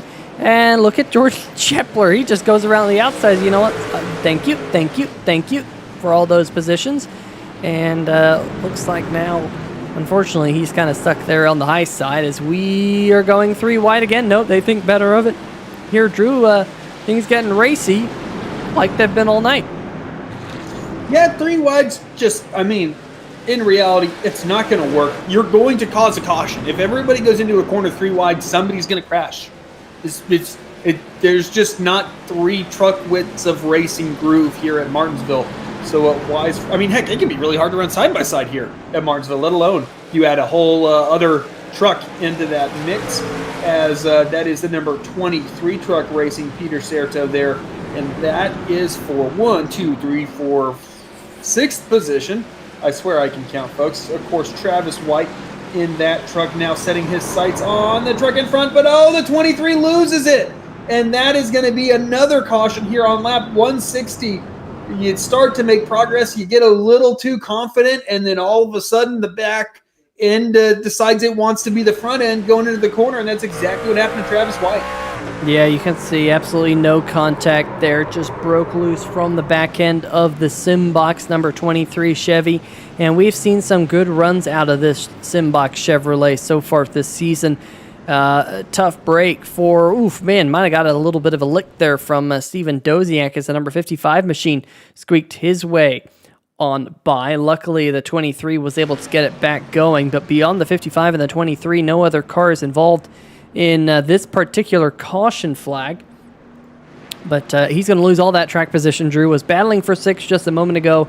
Now he's going to be well back in the field for this next restart. There is the 00 machine. We're expecting David Harvey to be picking up the Brookstone Animal Hospital Lucky Dog Award. It looks like he is being waved on by the field, so throw that graphic up for the umpteenth time here tonight at the half-mile paperclip, known for its hot dogs, and also train tracks out there on the backstretch. Yeah, that's right, at least just off the backstretch. Yeah, there is some train tracks up there. This is one of the oldest NASCAR tracks. In fact, it is the oldest track that ever had a Cup date that's still in operation on the Cup schedule in NASCAR. One of the fun facts about the famed Martinsville half mile. And so far, it looks like James Lorello in the number 9 machine could be on his way to picking up another victory here in the Stay Tuned Sports Podcast Truck Series. It's pretty amazing that NASCAR kind of hasn't jacked with the winning formula here at Martinsville, considering it's been around so long. We saw with Bristol, they're like, nah, this is too good. Let's make it worse. Texas produced some really good races under its previous configuration. They're like, no, let's destroy turns 1 and 2. And then what they're doing at California, right? It goes from one of the most boring tracks on the NASCAR schedule to one that consistently provided great racing, and then NASCAR's like, nah, we'll change that too. So good on NASCAR for not changing Martinsville, right? It's been one of the few relative constants in that world of automotive racing, and it's its own challenge. Seems really straightforward. Looks symmetrical, which is one thing that we haven't talked about. Doesn't really drive symmetrical, though, Peter. Turns 1 and 2 feel a little different than turns 3 and 4. And if you do the exact same thing, you're not going to quite work out as much. It feels like the exit of turn 1 is a little bit tighter. Maybe the exit of turn 4 a little bit more open. Do you agree with that assessment? Yeah, when we go back green, hopefully we can bring up the graphic. But typically you have just a little bit more speed coming into turn number 1 than you do going into turn number 3, and you just kind of have to manage the way the car drives just slightly different. You really have to watch out for those braking points and get your apex here, and also shifting. That's one thing that we haven't really mentioned here tonight, Drew, is shifting. All these drivers here tonight are actually shifting their way around these racetracks to try and get drive up off the corner. I know that's one thing you mentioned to me that you found out when you did a little bit of practice earlier this week on this track, that you don't want to just stay in 4th gear. You want to shift down into 3rd, get those RPMs up, get the car to rotate just a little bit better, and also use a little bit of engine braking. That's another thing that you can use that shifting technique for, to get the car slowed up and turned. And, this racetrack, for it being an oval, is pretty darn technical. Yeah, I was really kind of struggling to figure out what the guys that were running 4s were doing, what I was running 0.7s, and I just kind of thought I was doing a really good job until I'm like, wait a second, let's try something. And then going into, I believe it was turn 3 on an outlap, you blip the throttle, you slam it down into 3rd, and all of a sudden the thing rotates through the center because you have more drag through the drive line. So it kind of gets that rear end moving around a little bit more, and it just kind of woke the car up. Or the truck up, and then I started getting able to run down into the 5s and stuff. So I didn't expect that. That's not something that you see very often in NASCAR these days, is shifting, but it really helps. But it's also a big challenge because you start getting really up in the power band in 3rd gear out of the exit of these corners. My apologies, a sneeze crept up on me there, folks. But you start getting up there in the RPMs on the exit of the corner, and it can be kind of difficult to control. The truck wants to start bucking around and spinning those wheels up. So it's kind of figuring out a way to get the best of both worlds. And the guys that were able to do that successfully, the guys that we're seeing up front here tonight, is James Lorello leads this field to the green flag to restart here on lap 168 of 180, really closing in here. There's just 13 laps to go as James Lorello with Ben Izinga in hot pursuit, and now the leader's S2R teammate in 3rd in Bill Edwards. Yeah, S2R 1, 2, 3 right now. Ben Masherburn, Jamar Dumas, and Dumas is into the wall. Matt Cherry, Andrew Himmelman. We got a log jam coming out of turn number 4 once again. Kyle Lewis in the number 18 involved. David Harvey involved. The number 16 machine involved. We're going to have to go figure out what happened, but it happened right up there at the front of the field. Drew, number 24 and the number 28 getting together, and 16 of Bradley just piling in. Let's see if we can get one more look at that one right there. And Drew, I don't know if the 28 machine kind of came down. Sorry about that, folks. I don't know if the 28 kind of came down. That might be one where we go to the blimp cam. We'll get one more look at the 28 machine, then we'll get a look at the carnage that happened a little bit further back. You see that 28, Drew, I think he's coming down. The 24 might be coming up, and Two cars just running together out there on the racetrack, and unfortunately for the number 28 of Dumas, it is going to be pretty much night done. Meanwhile, back behind them, look at this, folks. This log jam that happens very quickly. There's the number 38, Matt Cherry. He was fast. Andrew Himmelman, the number 8 machine, gets pile-drived into the inside wall. Jeff Price right there. Here comes Kyle Lewis. Can't get slowed up in time, and then, Steven Doziak coming in. The 77 of Doug Neal. And Drew, we've seen that a couple times here tonight. Turn number 4 parking lot. Yep, it's not an isolated incident, that's for sure. I gotta say, I would probably put that on the 28. The 24 can't stop existing when he's on the inside of him. Was he a foot or so from the inside? Yeah, but I mean, there was plenty of room for the 28 to make that work, and I think he just cut down just a little bit. And as we know, on the exit of these corners, these trucks are already fairly on the edge. They're already really floating as far as you're trying to get as much power down as possible, that things are just barely under control. And so when you just have the slightest amount of contact, it can send those trucks around. And unfortunately, that's what we saw there. And then guys like Matt Cherry caught up, and it Drew Himmelman, just innocent bystanders who have shown quite a bit of pace, are kind of the biggest victims in that. Not that Jamar Dumas isn't, because I can't imagine that 28 truck is able to continue. But ultimately, that was kind of a choice by the 28 for that incident to happen versus those other guys. Unfortunately, not really a choice for them, as I think this takes them completely out of that deal. And Peter, to kind of bring it back to what we talked about when the 38 pitted, this is the danger of that. Yeah, you're going to have fresh tires, but there's not a lot of laps left, and you're putting yourself in the hornet's nest. And then that's kind of what happened to Matt Cherry. There was a wreck around him because he was further back in the pack, and he got caught up in it. From what I've seen over the last few races that we broadcasted here at Martinsville on 3 Wide TV, you want to wait until the pit window is open and you feel confident you can make it to the end of the race. If Matt Cherry pitted maybe a little bit too soon, Drew, and he realized he couldn't make it to the end of the race, that might be why we saw him make that pit stop. But we know that the number 9 of Lorello, the 07 of Izenga, they waited for their pit window to be open because they realized that they would only make one pit stop here tonight. The pace car lights were off briefly, but we have extended the caution yet another lap for the back half of the field to get lined up.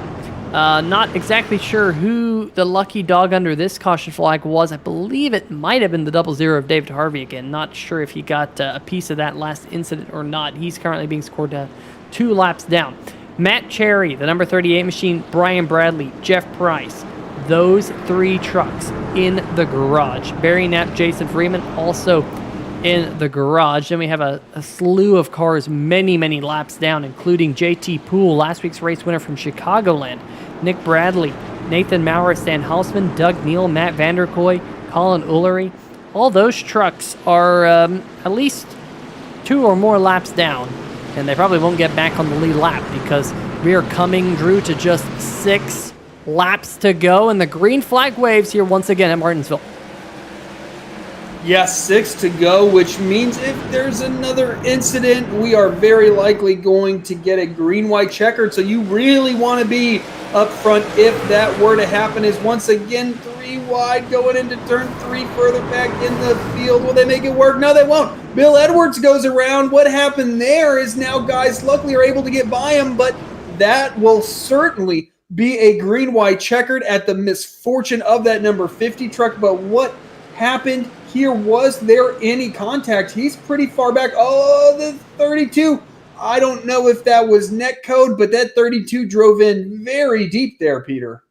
Yeah, this is a tough one here, folks, because at least on my end, this is net code. I know the 50 has a little bit of a banged up rear bumper. We'll put this one here on the 3 Wide TV super slow motion. There's no contact on my end, folks. Peter Serto, I think he was just able to get that thing wound up in time, at least, like I said, on my end. The internet lottery sometimes comes into play, and unfortunately for Edwards, he gets on the bad end of that stick, and Peter Serto there in the number 32, he's able to get around him. In that machine, you see just kind of a single truck getting involved, and it was the S2R machine of Bill Edwards. That is an absolute heartbreak for what might be the number 32 machine if he gets slapped with any type of penalty on that particular instance of the race. Meanwhile, we got our Brookstone Animal Hospital Lucky Dog Award winner. And, Drew, I am watching this, and maybe you can confirm for me. Is there a time limit on this race? Will we even be able? I got a graphic on one end saying there's only. Nope, I take that back. It just reset.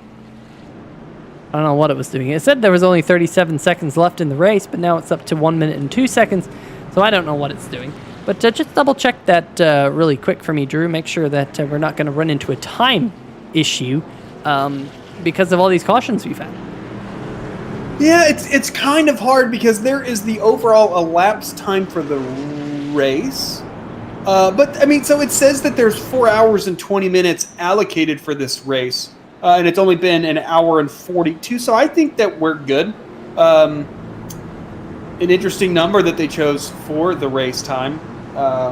They missed that holiday, quote-unquote, by 10 days. But, yeah, no, there's plenty of time. I mean, these guys could keep wrecking for another 3 hours, and we would still be all right. But this is the first of our 2 green-white checkers. So if this were to happen again, that's going to be the next time. But, Peter, it'll be interesting to see. Can they get the white flag? If so, our bumper's going to be in play here.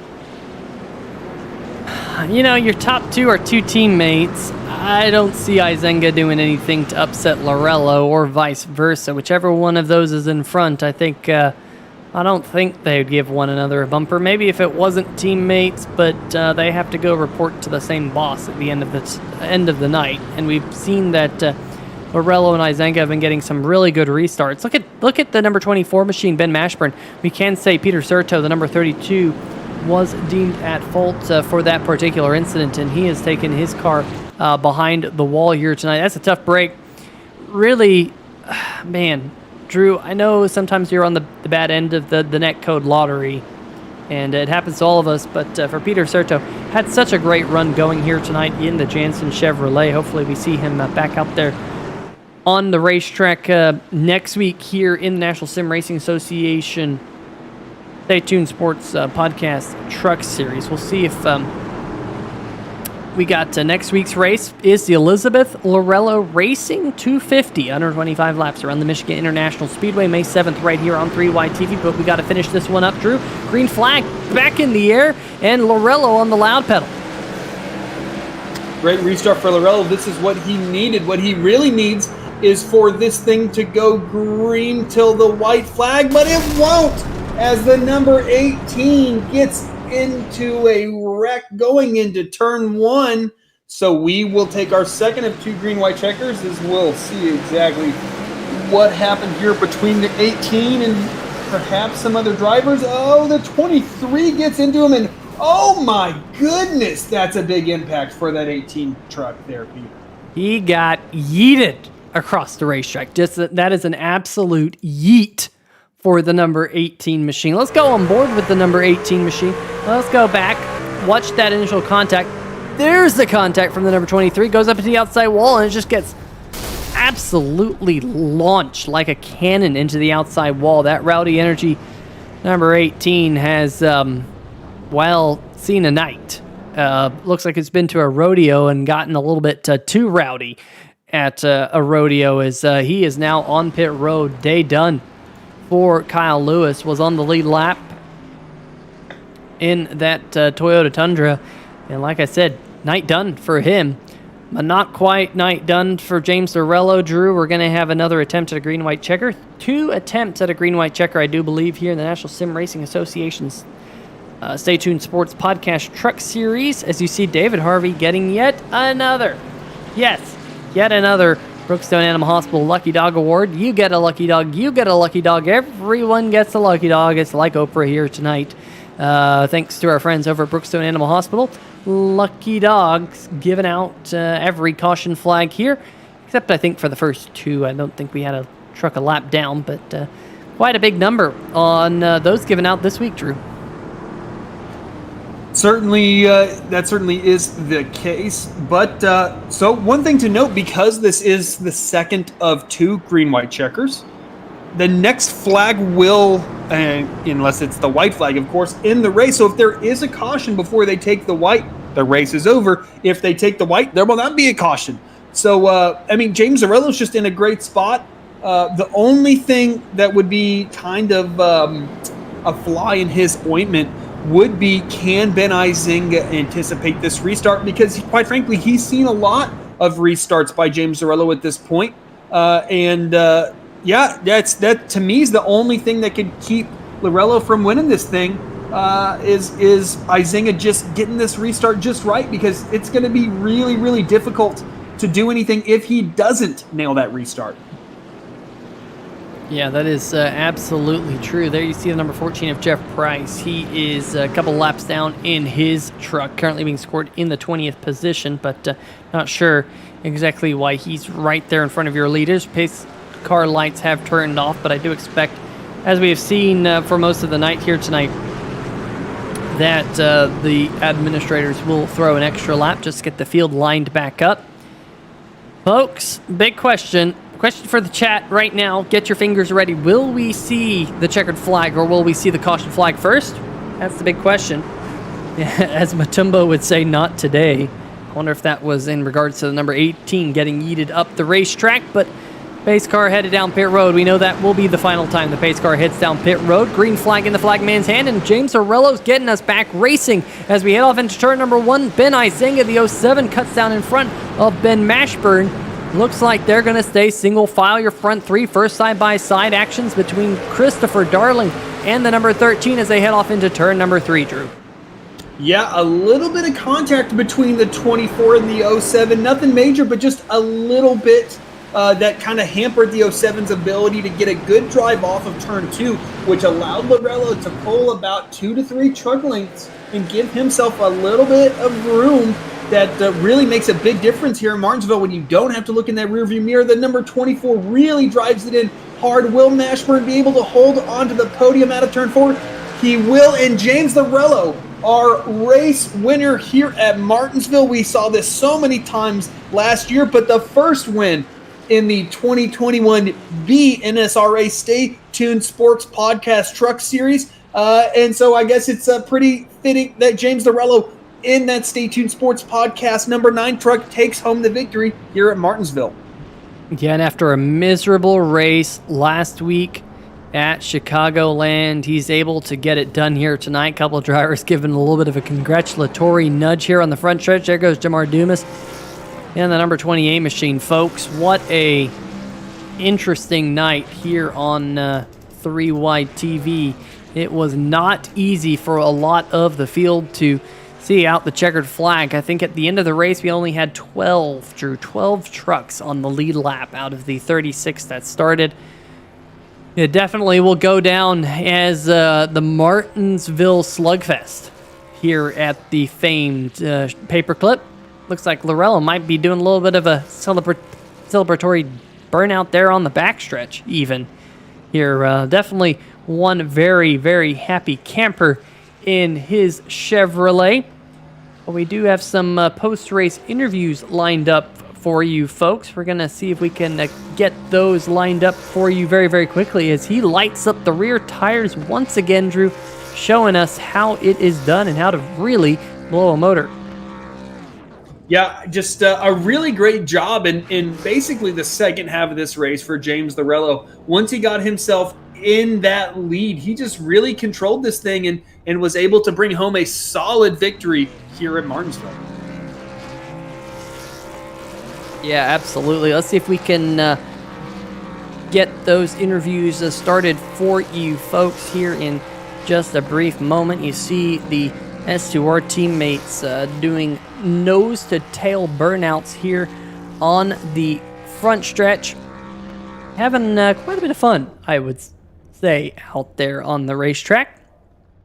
Well, let's see if we can get to our post-race interviews. Like I said, let's see if we can dial up tonight's third-place finisher, a driver that needed a lot of luck, and that being the number 24 machine of Ben Mashburn. Ben, it wasn't easy for you here tonight. At one point, you almost impaled the yellow things there on the yellow trash cans there on the backstretch, whatever they call them, bollards or trash cans, whatever they are, right there at the end of the old pit road entrance back there. But you recovered, you finished in third. Tell us about your night.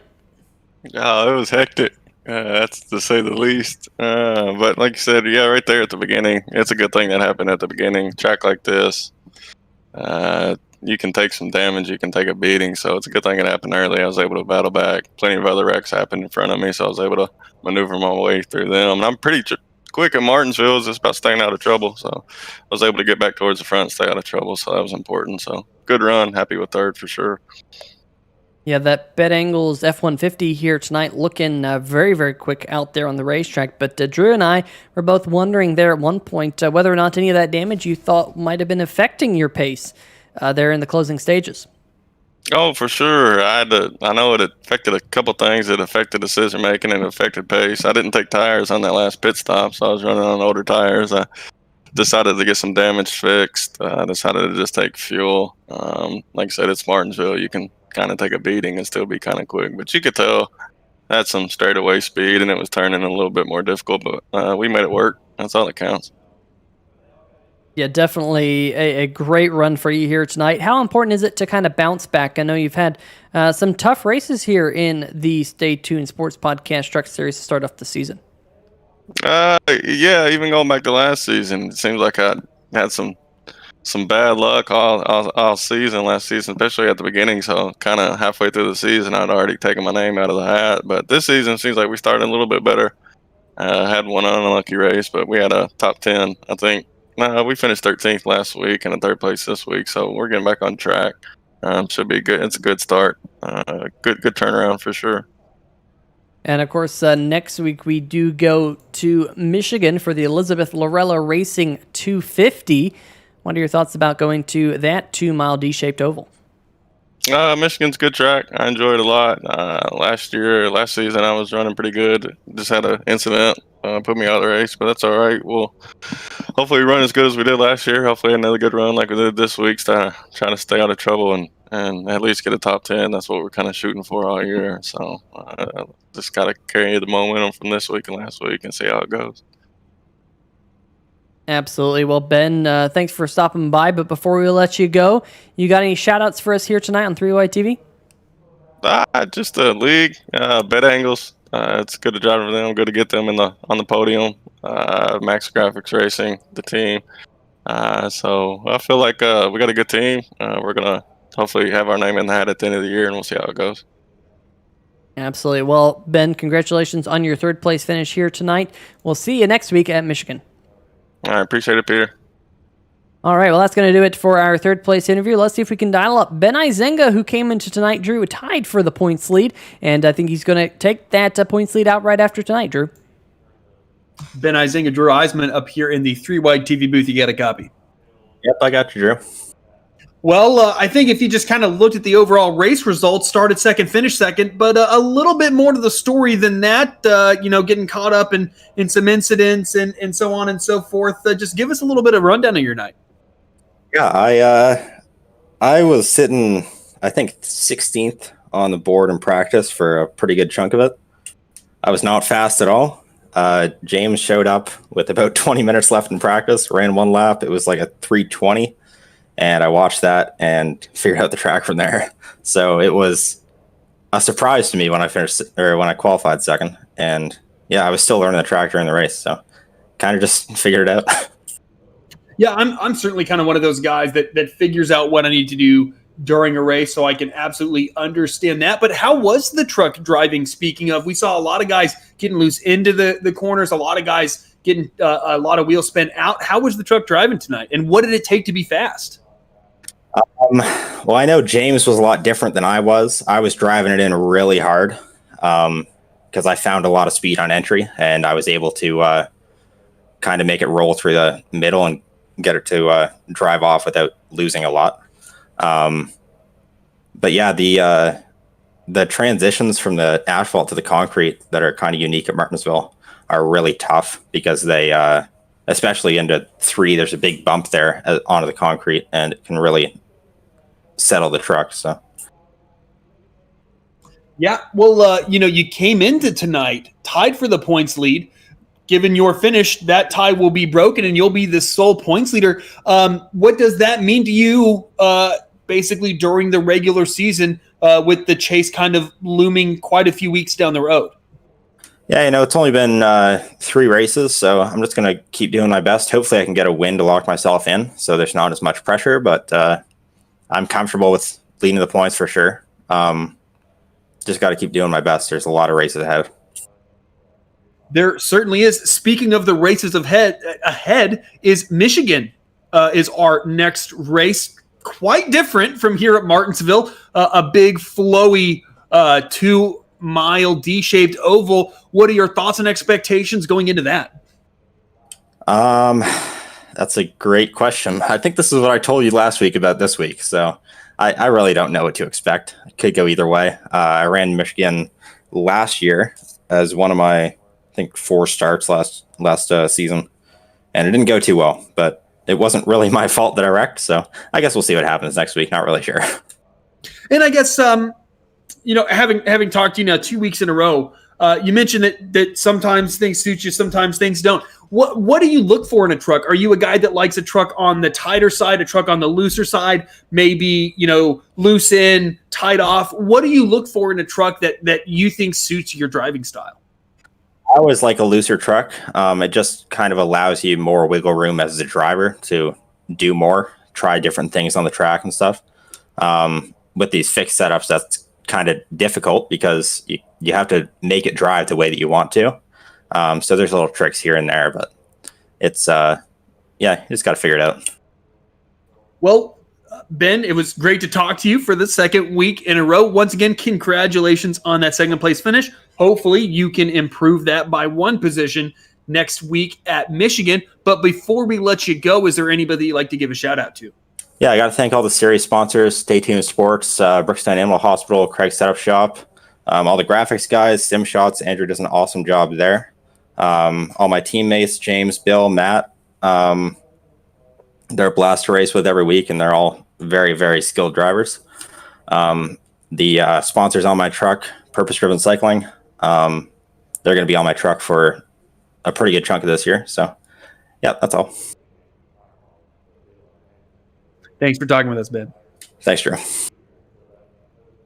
All right, well, that's going to do it for our second place interview driver of the 07 machine here tonight, Ben Izenga. But it is time to go down to victory lane, pick up tonight's race winner, driver of the number 9 Stay Tuned Sports Podcast Truck Series machine, James Lorello. We saw you in victory lane multiple times last season here on 3 Wide TV, but the first time to do it so far this season. The season is still young, but how awesome is it to get race number 1 or win number 1 out of the way early? Oh, that feels great. I had a really awful first 2 races in the league. Tried to do the old Buttkicker challenge last week and got gobbled up. Yeah, you got butt kicked. Yeah, for sure. So this one felt good. Feels good to get the win out early. Well, how did that number 9 machine drive here tonight? We saw you very, very fast in practice. We expected you to start up near the front, but all of a sudden, not a great qualifying lap time out of you in the Craig Setup Shop pole shootout, but you converted that into the race win. How on earth did you do it? Yeah, I really was kicking myself for that qualifying lap because I just missed it. I spun it on the first one and had to go out again. Because I think I could have been up there and that would have been helpful, but I just had to take my time, get through the field. I had a fast truck, knew if I can get out front, I could be fast. It's just hard to pass, and you needed a green flag run to really start to catch somebody, get in a rhythm. So at the end, I was really just trying to get to a point where I could pit and not come back in, and thankfully it worked out.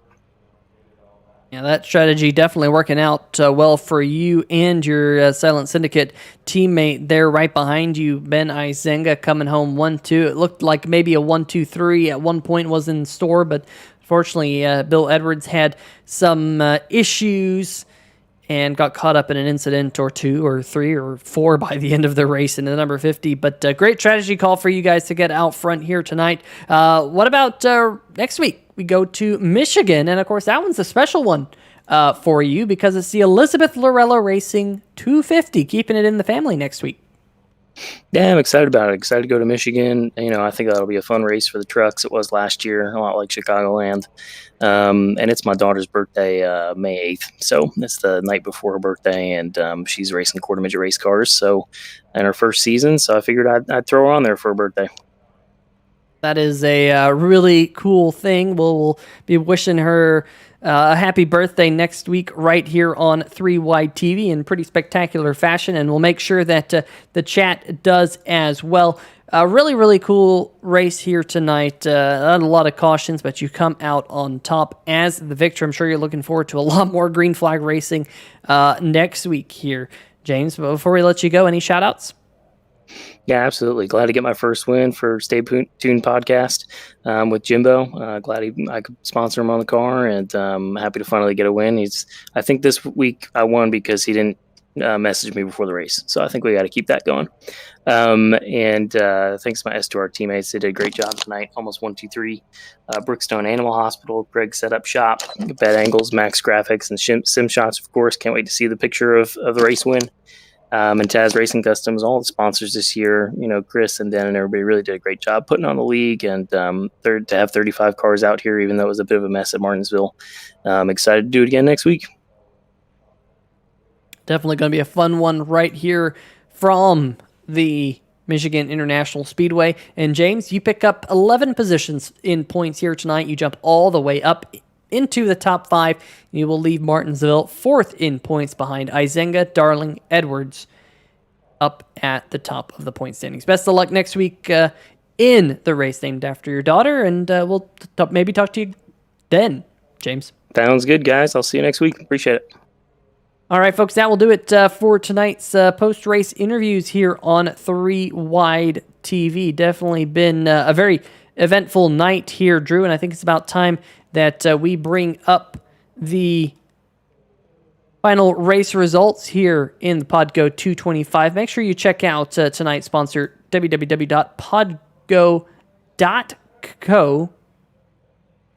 There is a link. I'm posting a link right now.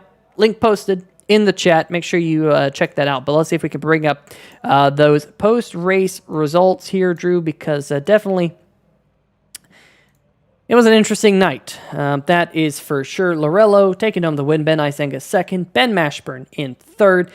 Ben Adams comes home in fourth. Drew, we mentioned at one point Adams was having a quiet night, and he did have a quiet night to kind of sneak up there, finish inside the top 5. Justin White, he got the Brookstone Animal Hospital Lucky Dog Award at one point, and he pitted, I think, 7 or 8 times in the number 2 machine to finish 5th. Jordan Shepler got the Lucky Dog as well here tonight. I think Chris Darling picked up one of those Lucky Dogs. Robert Dudley finishing in 8th. Bill Edwards was involved in a couple late race scuffles, finishing 9th. And Steven Dosiak Jr. was also involved in a late race scuffle, Drew, but he's going to round out your top 10.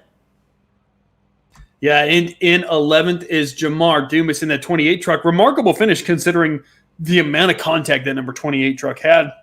Our pole sitter, Drew Himmelman's had so much speed throughout the race, but once he got back in the pack and just kind of had moment after moment, just not ever able to recover, he's the last truck finishing on the lead lap as he brings home P12. Dave Harvey in that 00 truck, the only truck finishing 1 lap down in 13th. Matt Cherry 3 down, getting involved in that wreck late after leading quite a few laps. He finishes P14. JT Poole, 5 laps down, brings home 15th. Also 5 laps down, the number 40 of Nicholas Bradley. He brings home 16th. Travis White in that 23 truck brings home 17th. Kyle Lewis brings home 18th. Jeff Price in 19th. And Nathan Maurer in that 971 truck rounds out your top 20.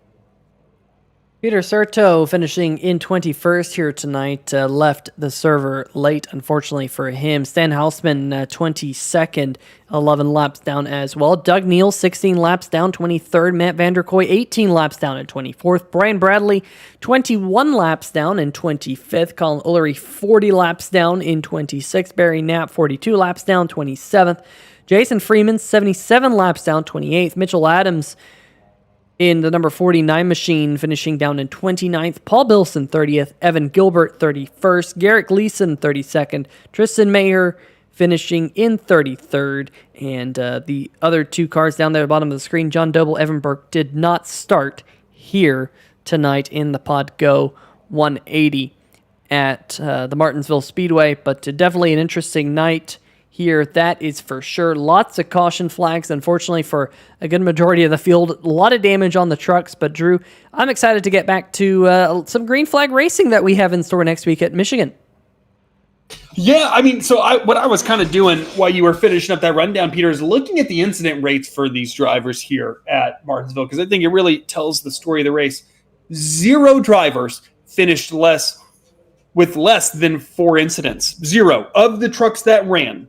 0 trucks finished with less than 4 incidents. Of those, only 5 finished less with 10 incidents, and we had trucks in the 40s and 50s in incident points. That just really speaks to the chaos that was tonight. But yeah, as you said, Michigan is a totally different story. A really fast track with big sweeping corners. It's going to be interesting to see how these trucks drive. And it's always nice for a little bit of a change of pace after you have one of these fairly chaotic short track races. Yeah, very much looking forward to next week's race, right here on 3 Wide TV, the Elizabeth Lorella Racing 250. Same place, same time, 9 o'clock Eastern, May the 7th. But folks, got to give a shout out to our friends over at Sim TV for the camera angles that we have each and every week here on the channel. They are a great group of people, and really, really cool to get their camera angles, and got to give them big props for what they're doing here in the sim racing and real world racing community now as well. But for myself, Peter Short, Drew Eisenman, and everyone else in the 3 Wide TV production truck, we have to say we have one more award to give out. We almost forgot. We would have gotten chastised by everyone back at the booth and back home and everyone else here in the National Sim Racing Association, because we have to give out the Taz Racing Customs Biggest Mover of the Race Award. I hope you didn't leave too early, because biggest mover of the race here tonight, Steven Doziak. Looking up and down the scoring pylon, the 55 machine of Doziak is going to be our biggest mover of the race award. Qualified 32nd, ended up in 10th. That is a gain of 22 spots, but as I look up and down again, I take that back, because Justin White will also have picked up 22 positions here tonight in the number 2 machine. So we had 2 drivers here tonight, Drew, Justin White and Steven Doziak picking up 22 spots. But I think now we can finally do the outro. Now we can leave Martinsville. I think leaving Martinsville is one of those things that you can't. You can never leave. It's like the Hotel California. But for myself, Peter Short, Drew Eisenman, and everyone else in the 3 Wide TV production truck, have a good night, and we will see you next week. See ya!